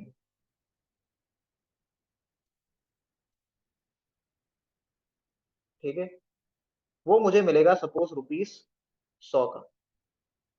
जब इसी 100 रुपए में 90 रुपए से 95 रुपए या some amount of money, some amount of money आपको गवर्नमेंट दे दे, ठीक है, सम अमाउंट ऑफ मनी आपको गवर्नमेंट दे दे, उसी को हम कहते हैं सर सब्सिडी। क्लियर है सभी को? Yes sir. Yes sir. ठीक है, इसी को हम कहते हैं सब्सिडी। तो अगर सरकार सब्सिडी कम कर दे तो आपका प्राइस भी कम हो सकता है, राइट। इसका मतलब कि सर टैक्स और सब्सिडी पे भी डिपेंड करता है कि बाजार में सामान का क्या प्राइस हो। क्लियर है भाई सभी को? मतलब सर सब्सिडी कम होगी तो प्राइस बढ़ेगी? बढ़ भी सकती है, घट भी सकती है, डिपेंड करता है। सर यही चीज समझ फिलहाल नहीं के आई। लिए सब्सिडी वाला नहीं समझ में आया? No sir. नहीं सर, तो सब्सिडी ध्यान वाला से है समझो, ये तो। ये आपका प्राइस, जब आपने टैक्स बढ़ा दिया तो प्राइस बढ़ जाएगा, यस सर। हाँ। ठीक है। Yes sir. सिमिलर कंसेप्ट है जब आप सब्सिडी को घटाओगे, ठीक है, या आप जब सब्सिडी को बढ़ाओगे। यहाँ पे बेसिकली पैसा गवर्नमेंट दे रही है, ठीक है, ध्यान से देखना, पैसा गवर्नमेंट दे रही है। तो जो दुकान वाला बंदा है उसकी मजबूरी है कि वो सामान 100 रुपए में ही बेचेगा, क्योंकि उसमें 90 रुपए गवर्नमेंट को देना है। अगर उसने 110 कर दिया तो गवर्नमेंट को 100 रुपए देना पड़ेगा, समझे? इसका मतलब कि अगर सर गवर्नमेंट ने सब्सिडी घटा ली तो आप प्राइस को घटा भी सकते हो, प्राइस को बढ़ा भी सकते हो। यहाँ पे दोनों फैक्टर काम करेगा, ठीक है, लेकिन जनरली हम कंसीडर करते हैं कि सब्सिडी घटाई जाएगी। या आप यहाँ पे कंसीडर कर सकते हो कि सर बढ़ा भी सकते हैं, चलो कोई बात। कंसेप्ट क्या है कि सर प्राइस दो और तरीके से बढ़ सकता है, एक है आपका टैक्स वाला फैक्टर और एक है आपका सब्सिडी वाला फैक्टर। अभी क्लियर है? Yes yes sir. सर। भाई किसी की आवाज नहीं आ रही यार, खाली दो बंदे हो क्या क्लास में? यस। Yes sir. उम्मीद, क्या हो गया?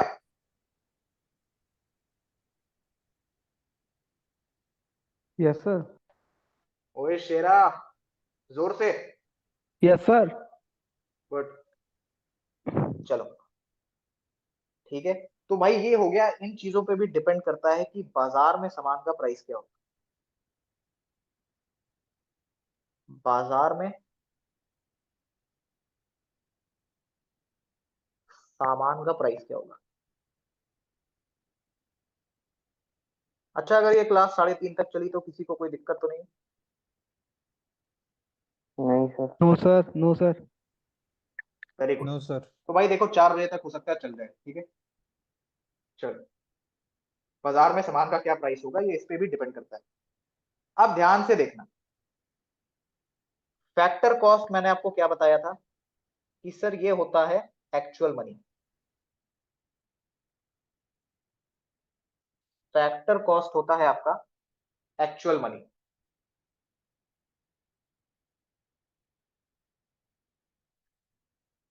ठीक है, ध्यान से समझना, बहुत इंपॉर्टेंट पॉइंट लिखवाने जा रहा हूँ। फैक्टर कॉस्ट होता है सर एक्चुअल में।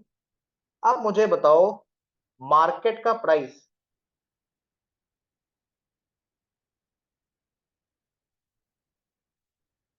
ये क्या होगा, बताइए, जल्दी से बताइए भाई। Actual money. Sir factor cost plus something addition. बिल्कुल सही। समथिंग में क्या आएगा बताओ। टैक्स सब्सिडी होगा। टैक्स। सब्सिडी और टैक्स। टैक्स। बिल्कुल सही, बहुत अच्छे। यानी सर आपका मार्केट प्राइस क्या होगा, फैक्टर कॉस्ट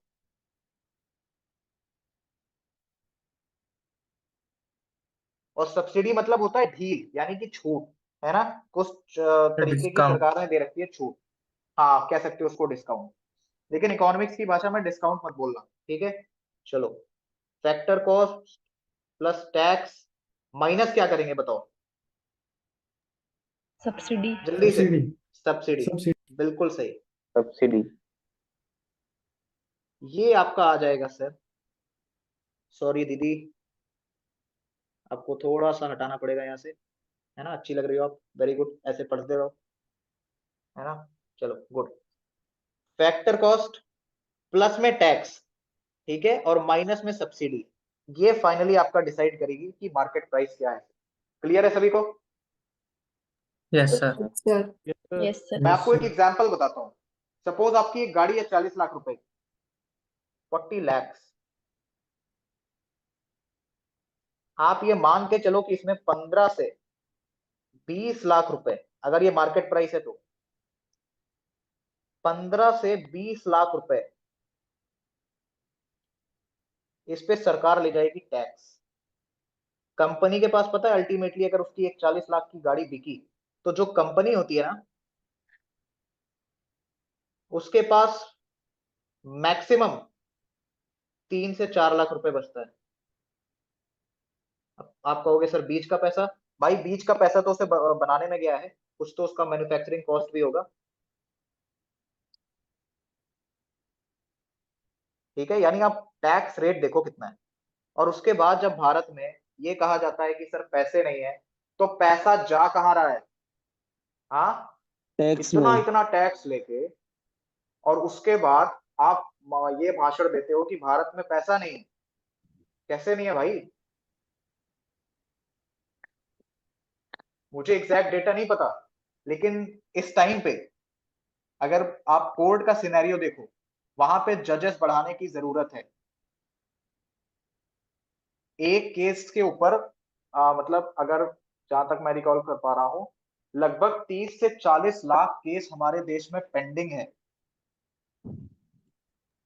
यस सर। ठीक है। और जज कितने हैं, 20 या 22 हजार। हाँ सर, पर मिलियन पे 21 जज है। देख लो भाई, ये तो सिनेरियो है। और जब आप इनसे पूछोगे सर वैकेंसी क्यों नहीं आ रही, अरे यार सैलरी देने के लिए सरकार के पास पैसा नहीं, इसलिए अग्निवीर लेके आ गए। इसलिए अग्निवीर लेके आ गए। अग्निवीर का सबसे बड़ा नुकसान आपको पता है क्या है, कौन घुस जाएगा अग्निवीर में, 4 साल हमारी आर्मी से ट्रेनिंग लेके निकलेगा, एक एक चीज देख के निकलेगा कि अच्छा यहाँ पर ये है, यहाँ पे इनका एमिनेशन है, यहाँ पर ये चीजें रखी जाती हैं, यहाँ पर ऐसे होता है, गन ऐसे चलाते हैं, ऐसे मारते हैं, ये टेक्निकें यूज करते हैं।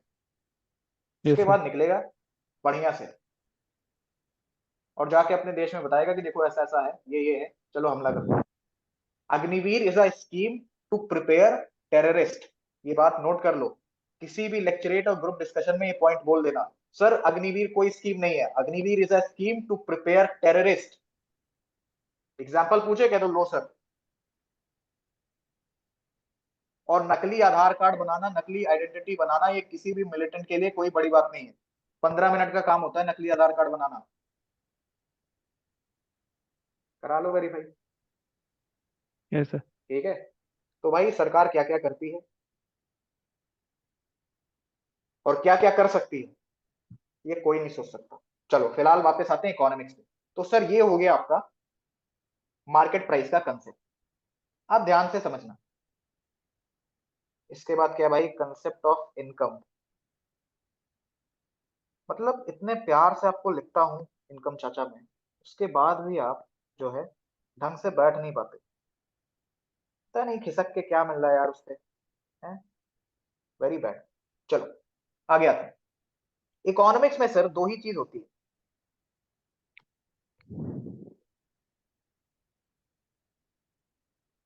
एक होती है मांग, एक होती है सप्लाई। कि सर या तो डिमांड होगी, और डिमांड होगी तो it is very very necessary कि सर सप्लाई भी होनी चाहिए। यानी अगर आप मोटा मोटा देखोगे, ठीक है, ऊपर ऊपर से देखोगे तो पूरी की पूरी इकोनॉमिक्स में यही दो चीज ही चलती है, डिमांड एंड सप्लाई। अब जब आपकी डिमांड बढ़ जाती है एंड सप्लाई घट जाती है, उसे हम कहते हैं सर इन्फ्लेशन।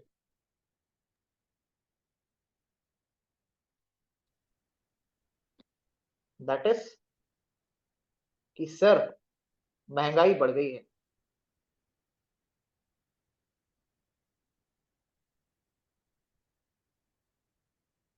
ठीक है, क्या मेरे दोस्त, महंगाई बढ़ गई है। ठीक है, चलो मुझे एक पॉइंट बताओ, क्या ऐसा केस हो सकता है कि जो आपका मार्केट प्राइस है ये इक्वल टू हो जाए फैक्टर कॉस्ट के? एनीवन? और ये एक केस में होता भी है, चलो मैं बता सकता हूँ। ठीक है, ये एक केस में होता भी है, लेकिन मैं तभी बताऊंगा जब आप लोग थोड़ा सा अपना दिमाग यूज करोगे। क्या मार्केट प्राइस इक्वल टू हो सकता है फैक्टर कॉस्ट के? टैक्स और सब्सिडी दोनों इक्वल हो जाए तो। टैक्स और सब्सिडी दोनों इक्वल हो जाए, सर भाई तो सर ऐड तो करेगा ही। हाँ बता। तो सर टैक्स और आपने सब्सिडी लगे ही ना, अगर टैक्स और सब्सिडी हो ही ना। ये किसने बोला ये पॉइंट? मैंने सर। शशांक ने। Yes sir. बिल्कुल सही पॉइंट है सर। जब टैक्स और सब्सिडी रहेगा ही नहीं तो फैक्टर कॉस्ट में जोड़ोगे क्या और घटाओगे क्या? सर इस स्कीम का फायदा सर आर्मी वाले उठाते हैं कैंटीन के थ्रू।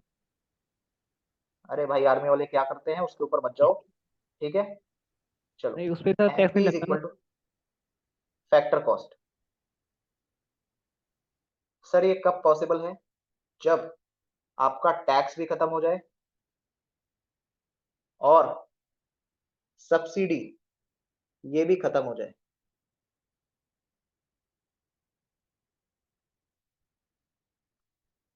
ये आपको एक केस में कॉमन देखने को मिलेगा, दैट इज एग्रीकल्चर।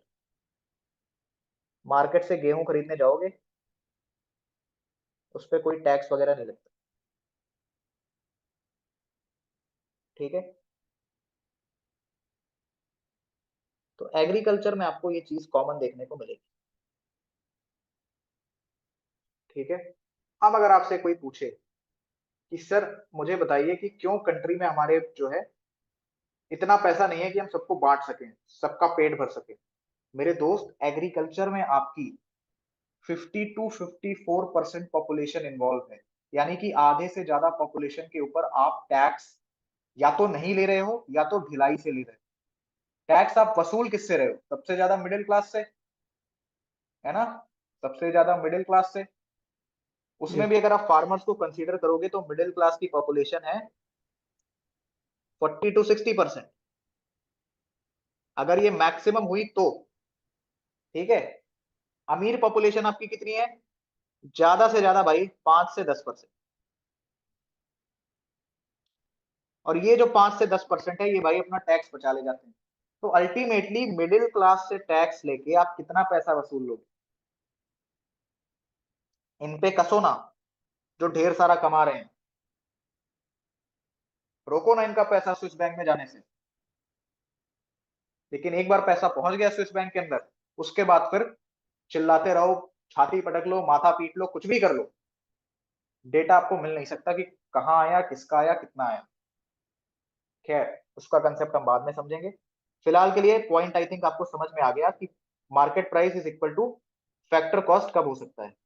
क्लियर है भाई सभी को? Yes sir. Yes sir. Yes sir. अब मुझे एक बात बताओ, ये जो फैक्टर कॉस्ट हमने यहाँ पर पढ़ा था, ठीक है, ये फैक्टर कॉस्ट ये सब चीजें किस चीज से रिलेटेड है? हमने किस चीज से स्टार्ट किया? GDP GNP. जीडीपी से। Price sir, because price. ये बात समझो कि जब प्रोडक्शन ही नहीं होगा तो कहां से ये फैक्टर कॉस्ट का कंसेप्ट आएगा? बताओ। राइट? तो कल को यस सर। अगर ये लिख दे आपसे कि बता भाई जीडीपी एट फैक्टर कॉस्ट, तो कंफ्यूज तो नहीं होगे? बताओ, कंफ्यूज तो नहीं होगे? No sir. No sir. ठीक है, अब देखो क्वेश्चन आपसे कैसे पूछेगा। फैक्टर वो हम मैंने आपको यहाँ पे किस चीज का फॉर्मूला लिखवाया? Market price. इसी को इधर उधर करके वो क्वेश्चन पूछेगा, बोल देगा फैक्टर कॉस्ट का फॉर्मूला बताओ। ठीक है, तो फैक्टर कॉस्ट का फॉर्मूला क्या हो जाएगा सर जी? मार्केट प्राइस, इसमें से निकाल देंगे टैक्स और जोड़ देंगे सब्सिडी को। इसको जोड़ देंगे सर, सब्सिडी को। तो ये हो जाएगा आपका फैक्टर कॉस्ट। फैक्टर कॉस्ट किस पे? प्रोडक्शन पे। तो GDP at factor cost. GDP में अगर शुरू में लिख देता तो आपको ये चीज समझ में ही ना आती, इसीलिए मैंने लास्ट में लिखा। ये पॉइंट सभी बच्चे को क्लियर है? Yes sir. ठीक है, कल को क्वेश्चन अगर इस तरीके से पूछ ले तो घबराना मत। क्लियर है भाई? Yes sir. Yes sir. चलो, अब आ जाते हैं सर कंसेप्ट ऑफ इनकम के ऊपर, जो आज की क्लास का हमारा होगा लास्ट टॉपिक। 15 मिनट और मान लो, 15 मिनट से क्लास और चलेगी। ठीक है सर, कंसेप्ट ऑफ इनकम हमसे क्या कहता है? सब पहले मुझे ये बताओ, इनकम सभी बंदे को पता है? Yes yes sir. सर। ठीक है, कि इनकम क्या होती है। अच्छा, कोई बच्चा मुझे बता सकता है इलीगल मनी और ब्लैक मनी के अंदर डिफरेंस क्या होता है? एनीवन? सर ब्लैक मनी तो टैक्स की चोरी होती है, और इलीगल मनी जो हम गलत काम करके कमाते हैं उसमें तो टैक्स नहीं लगता जब। बिल्कुल सही। इलीगल मनी का मतलब है स्मगलिंग। या सपोज मैंने कहा कि नरेंद्र है, नरेंद्र ने किसी को मार दिया, किसी की सुपारी ली और किसी को ठोक दिया, 10 लाख रुपए ले लिए। उसके बाद गया भाई टैक्स भरने, तो सरकार ने टैक्स ले लिया, उससे पूछा बताओ ये 10 लाख रुपए आया कहां से जिसपे आप हमें इतना टैक्स दे रहे हो? उसने कहा यही इनकी सुपारी ली थी फला फला आदमी की, इन्हें ठोक दिया हमने। सरकार कहेगी रुक पहले, इसको इसको जेल में डालो और इसका पैसा वैसा सब हटाओ, इसका पैसा इलीगल मनी। ये हो गया इलीगल मनी। ब्लैक मनी क्या होता है? जब आपने पैसे तो लीगल तरीके से कमाए हैं, लेकिन उसमें कर दिया टैक्स टैक्स नहीं की दिया। चोरी। ठीक है, उसमें आपने कर दी टैक्स की चोरी, उसे हम कहते हैं ब्लैक मनी। एक बार यूपीएससी सिविल सर्विसेज के अंदर ये क्वेश्चन पूछा गया था, ब्लैक मनी और इलीगल मनी के अंदर डिफरेंस। ये आपका प्रीलिम्स के अंदर आया हुआ क्वेश्चन है। मैं फिर कह रहा हूं, सीडीएस के अंदर क्वेश्चन किसी आसमान से नहीं आते हैं। ये आपके सिविल सर्विसेज सीएपीएफ इन्हीं का पेपर घुमा घुमा के आपको देता रहता है।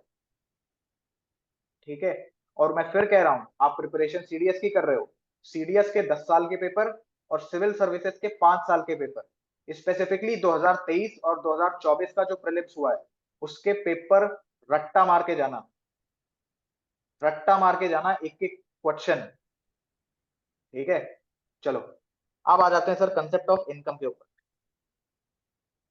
सर इनकम ना हमारी कई टाइप की होती है, ये मैं आपको इंडिविजुअल बेसिस पे पढ़ा रहा हूं, उसके बाद हम नेशनल लेवल पर पढ़ेंगे अपनी नेक्स्ट क्लास के अंदर। पहला सर टाइप होता है आपका, या रुक जाओ यहाँ पे मैं बना देता हूँ ना एक फ्लो चार्ट, आपको यहीं पे क्लियर हो जाएगा। Just give me a second.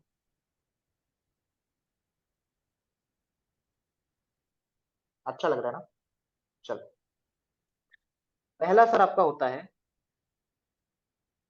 मॉनेटियल income. अब ध्यान से देखना, इसमें भी ना थोड़ा सा आपका फॉर्मूला वगैरह है। मॉनेटियल इनकम ये क्या होता है सर? ये बेसिकली आपके पास जितना भी पैसा है, यानी अगर मैं की टर्म लिखना चाहूं तो यहाँ पे आप लिख लोगे मनी। ठीक है, सपोज आपने कमाए 5 लाख रुपए, तो 5 lakh is your मॉनेटियल income.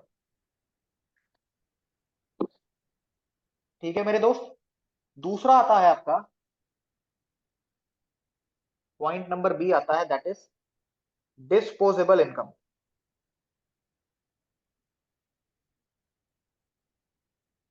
Disposable income,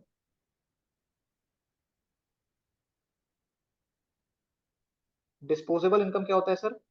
जब आप अपनी मॉनिटरी इनकम में से टैक्स को माइनस कर देते, यानी यहां पर मैंने पॉइंट लिखा सर, मॉनिटरी इनकम या मॉनेंशियल इनकम माइनस टैक्स, ठीक है, ये आपका हो जाता है सर डिस्पोजेबल इनकम। ठीक है, क्लियर है भाई यस इतना सर। सभी को? Yes Yes, sir. sir. और उसके बाद तीसरा आपका कंसेप्ट आता है सर रियल इनकम का।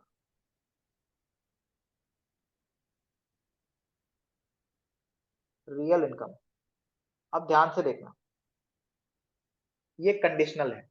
इन केस आपने किसी भी बैंक वगैरह से कोई भी लोन ले रखा है या कहीं पे भी आपने लोन ले रखा है थ्रू दी गवर्नमेंट, इसका मतलब कि आपको देनदारी करनी है ना, पैसे किसी को देने हैं, या जिसको आप सिंपल से ईएमआई कह सकते हो। ठीक है, तो यहां पर the formula will be disposable income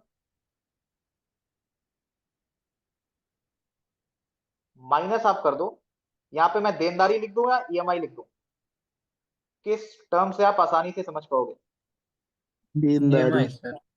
EMI लिख दूं, चलो ईएमआई से। ठीक है, डिस्पोजेबल माइनस ईएमआई, ये आपकी हो गई रियल इनकम। अब मुझे बताओ एक्चुअली में आपके काम क्या आती है,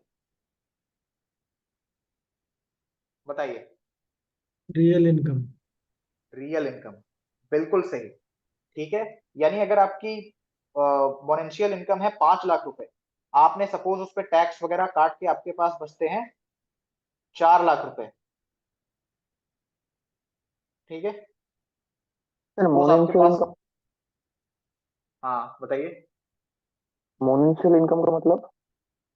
जो आपके पास जितना भी पैसा आपने कमाया, सिंपल, जितना आपके पास मनी है, जब उसमें से अच्छा। टैक्स निकाल दिया वो हो गई डिस्पोजेबल इनकम। और जब अगर आपके ऊपर कोई कर्जा है, अगर आपने वो कर्जा भी निकाल दिया, तब वो हो गई आपकी रियल इनकम। ठीक है, ओके।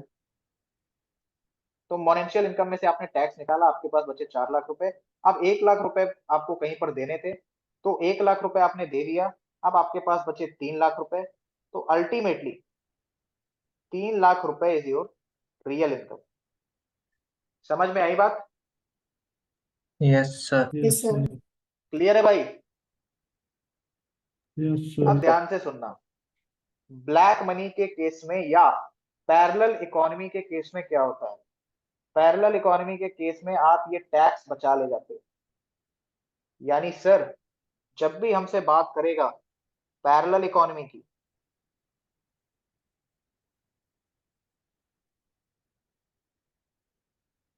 ठीक है, पैरेलल इकोनॉमी की, या सर जब भी हमसे बात करेगा ब्लैक मनी की, उस केस में हमारा मोनेंशियल इनकम इज इक्वल टू हो जाएगा डिस्पोजेबल इनकम के।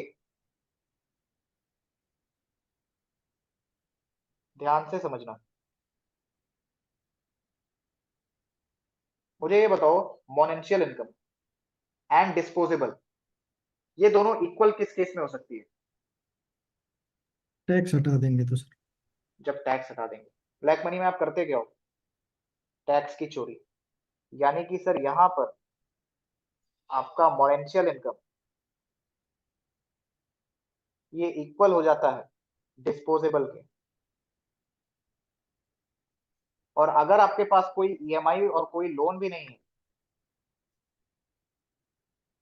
ठीक है, तो यही आपका इक्वल टू हो जाएगा रियल इनकम। समझे? Yes, sir. यस। ये कंसेप्ट याद रखना, इससे काफी बार क्वेश्चन पूछा गया है। ठीक है मेरे भाई, क्लियर है सभी ओके को? सर। Yes sir. अब यहां पर एक और चीज लिख लो भाई, एक छोटा सा कंसेप्ट और है, that is per capita income.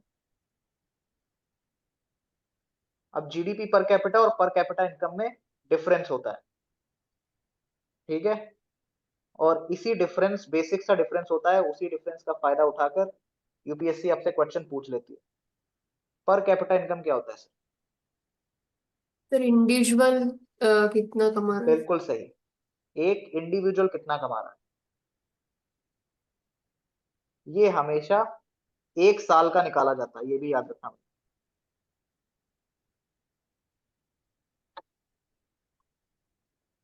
इसका फॉर्मूला कोई बच्चा मुझे बता सकता है? एनीवन? चलो मैं बता सर देता हूं, that is your total income by total population in a particular area. हाँ, ऐसा भी कह सकते हो, या यहाँ पे आप डाल सकते हो जो सबसे ज्यादा अप्रोप्रिएट फॉर्मूला है, that is your national income upon में टोटल पॉपुलेशन, ठीक है। जीडीपी में क्या था?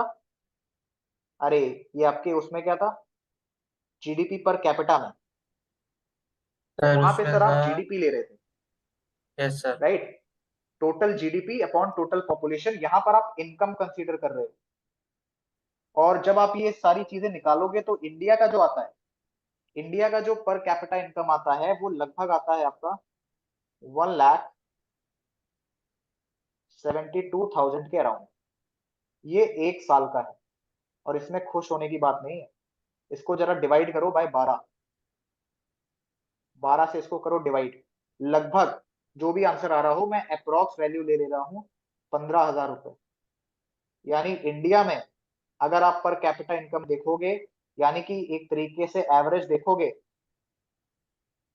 तो इंडिया में इस चीज को डिवाइड कर लो भाई 30 से, एक महीने में 30 दिन होते हैं, काट लो।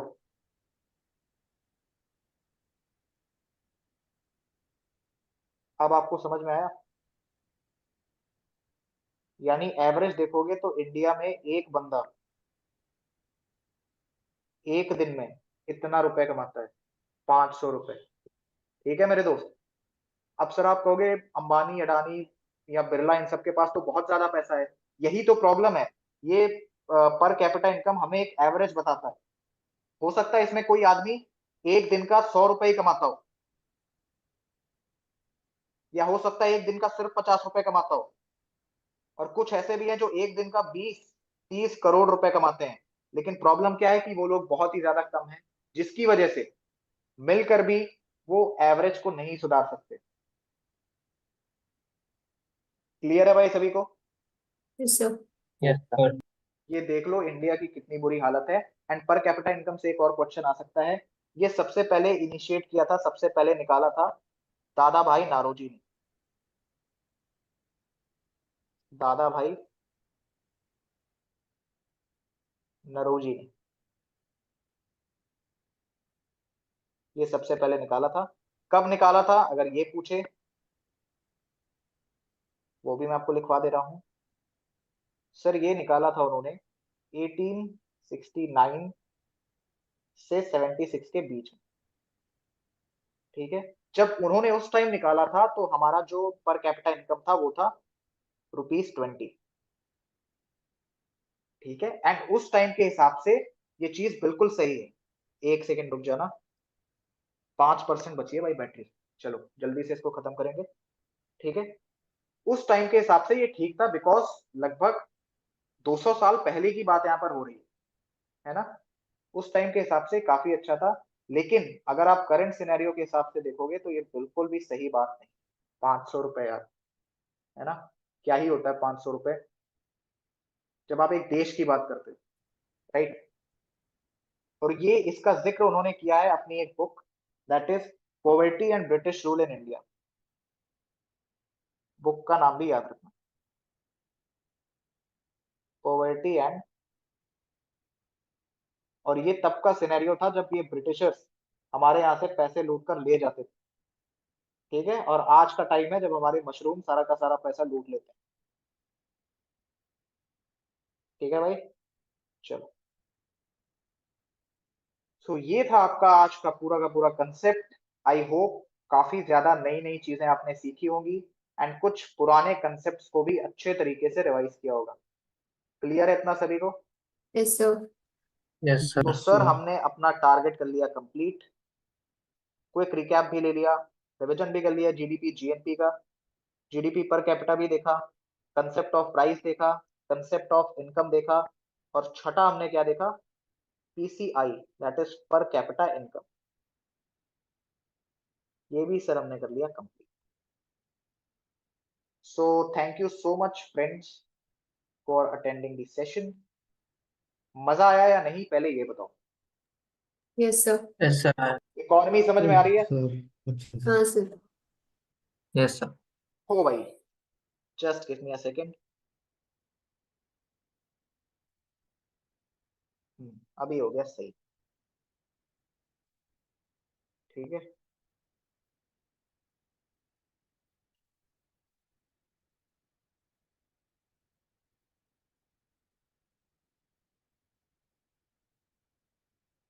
किसी भी बच्चे को अगर कोई भी डाउट है तो पूछ लीजिए। एनीवन?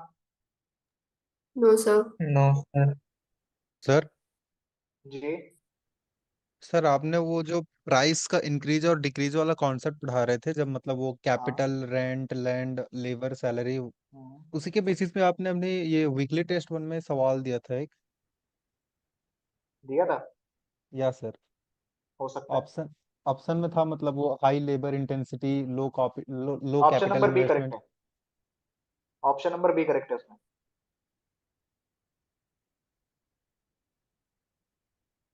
वो आपको सिर्फ और सिर्फ उसी से अंदाजा लगा लेना था। एक मैंने वहां पे वर्ड लिखा था स्किल्ड लेबर, क्या सर?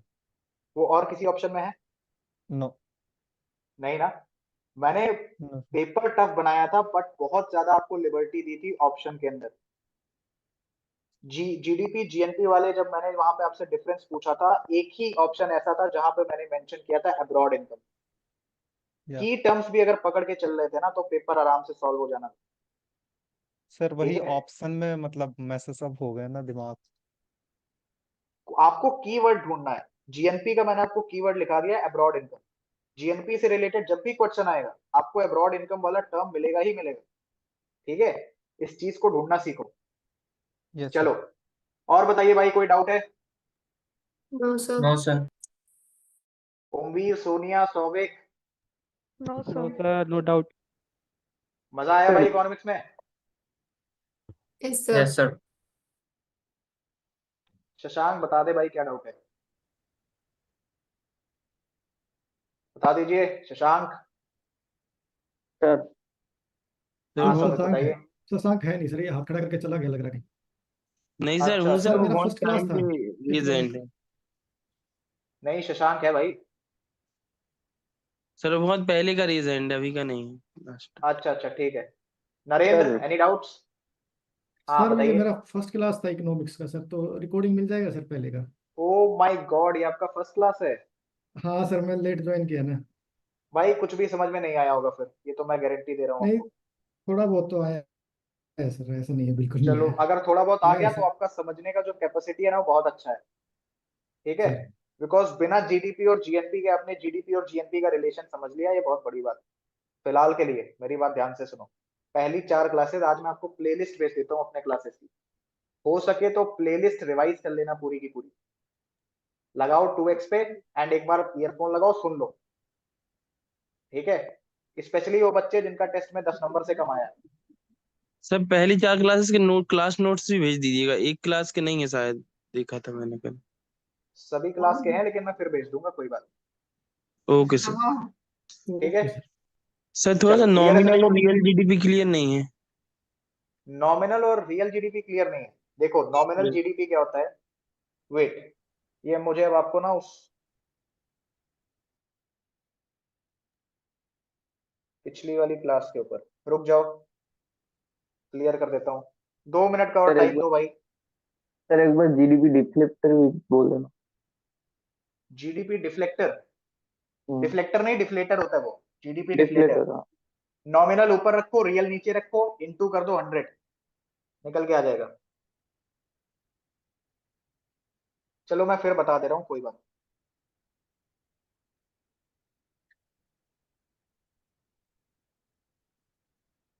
हाँ ध्यान से देखना भाई,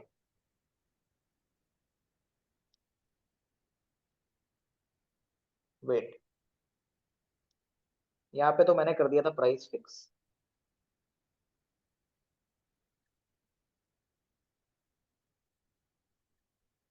ठीक है, जिस बच्चे को जीडीपी डिफ्लेटर में डाउट है, ये देख लो भाई, जीडीपी डिफ्लेटर का फॉर्मूला क्लियर है यहाँ से? Yes sir. ये सिर्फ फॉर्मूला है, आपको फॉर्मूला याद रखना है, डायरेक्ट क्वेश्चन आएगा डायरेक्ट कर देना। चलो ओके। ये देख लो भाई, नॉमिनल और रियल जीडीपी वाले, ध्यान से देखना। 2022 के अंदर हमने 10 पेन की प्रोडक्शन करी, ठीक है, पहले 2022 के अंदर हमारा प्राइस था 10 रुपए, तो प्रोडक्शन इंटू प्राइस करोगे तो मिल जाएगी जीडीपी, जीडीपी हो गई सर 100 रुपए। फिर आपने प्रोडक्शन तो घटा दी, प्रोडक्शन हो गया 8 रुपए, लेकिन उसके बाद प्राइस आपकी अल्टीमेटली बढ़ा दिया। क्यों? क्योंकि ईयर चेंज हुआ, आपका मन किया चलो सर प्राइस बढ़ा देते हैं, प्राइस बढ़ गई, लेकिन अल्टीमेटली प्रोडक्शन इंटू प्राइस करोगे तो जीडीपी कितनी आएगी? 120 रुपए। फिर सर प्रोडक्शन तो घट गई, लेकिन हमने प्राइस बढ़ा दी, तो जीडीपी कितनी आ गई? 125 रुपए। ठीक है भाई, अल्टीमेटली आप ये देख रहे हो कि सर जीडीपी तो बढ़ रही है, लेकिन यस सर। प्रोडक्शन घट रहा है, तो अल्टीमेटली आपकी जीडीपी नहीं बढ़ रही है, प्राइस बढ़ रहा है। शशांक क्लियर है? यस सर, यस सर, तो यस सर। नॉमिनल जीडीपी में आपको असलियत पता ही नहीं चलती कि सर हमारी जीडीपी बढ़ रही है, प्रोडक्शन बढ़ रहा है, या फिर प्राइस बढ़ रहा है। ठीक है, वहीं रियल जीडीपी में क्या कंडीशन होती है, ध्यान से समझना।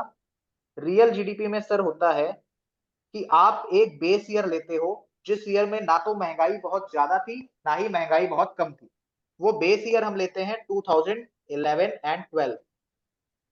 तो हमने प्राइस फिक्स कर दिया कि पेन का जो दाम है वो 2022 में निकालो तब भी 10 रुपए रहेगा, 2023 में निकालो तब भी 10 रुपए रहेगा, 2024 में निकालो तब भी 10 रुपए रहेगा। तो जब यहां मल्टीप्लाई करोगे, जीडीपी आई 100, इधर करोगे 80, इधर करोगे 50, कम से कम आपको रियलिटी तो पता चली कि यस सर सर। प्रोडक्शन भी घट रहा है, उसके साथ हमारी जीडीपी भी घट रही है। ठीक है, यानी अगर आपसे कोई पूछे कि सर रियल जीडीपी में क्या होता है, सर रियल जीडीपी में हमें असलियत पता चल जाती है। उसके अंदर एक कंडीशन है कि अगर प्रोडक्शन बढ़ेगा तभी आपकी ओवरऑल जीडीपी बढ़ेगी।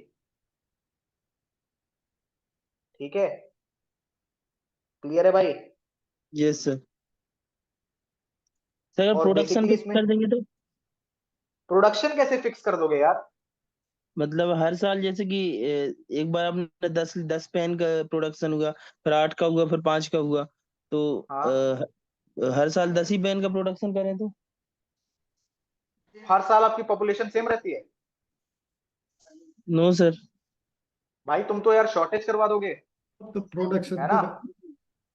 प्रोडक्शन प्रोडक्शन आप, कंजप्शन पे रहेगा। हाँ फिक्स नहीं रख सकते शशांक, ये कंसेप्ट निकाल दो दिमाग से कि प्रोडक्शन भी फिक्स होता है। प्रोडक्शन तो नेवर कंजप्शन एवर। से पे डिपेंड रहेगा। हाँ बिल्कुल, ठीक है, प्रोडक्शन कभी फिक्स नहीं हो सकता, लिख ले भाई यहाँ पे, कभी भी फिक्स नहीं हो सकता ये, और फिक्स करना भी मत अगर कंट्री को डेवलप कराना है तो। रियल जीडीपी में आपका प्राइस हो जाता है सर फिक्स। अभी क्लियर है भाई सबको रियल का और ये नॉमिनल का फंडा? Yes sir. Yes real GDP में कोई पूछे हमारी रैंकिंग क्या है, सर हम 5th नंबर पे हैं। पीपीपी में पूछे तो बता देना सर 3rd नंबर पे।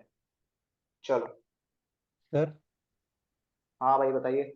सर क्या ये बेस प्राइस हम अभी तक इतना पुराना ले रहे हैं, 2011-12? हाँ देखो ये चेंज हो सकता है, लेकिन फिलहाल के लिए तो ये बेस प्राइस हम यही लेते हैं, तो मैंने आपको यही बता दिया। ठीक है सर। ठीक है, जब चेंज होगा तो वो भी बता दूंगा। चलो, हाँ जी, any doubts? No sir. No sir. चलो, फिर वैसे ही देखो क्लास की टाइमिंग है 1 घंटा, लेकिन अब लगभग 2 घंटे होने वाले हैं। ठीक है, तो फिलहाल के लिए इसको करते हैं एंड। नरेंद्र आप जी बताइए। सर कल से टाइमिंग फिक्स रहेगी सुबह 5 बजे से 5 बिल्कुल फिक्स है। Okay sir. चलेगा? Yes sir. Yes sir. चलो गौरव सुबह ये 5 देख लो। बजे सर। हाँ सुबह 5 बजे, यही मेरी यस पेन सर। है, ठीक है? चलो ठीक है भाई। Yes sir. नरेंद्र मैं आपको प्लेलिस्ट भी प्रोवाइड करा दूंगा एंड ये सभी के सभी क्लास नोट्स भी भेज दूंगा, ठीक है? Okay sir. Okay sir. चलो तो फिर एंजॉय करो।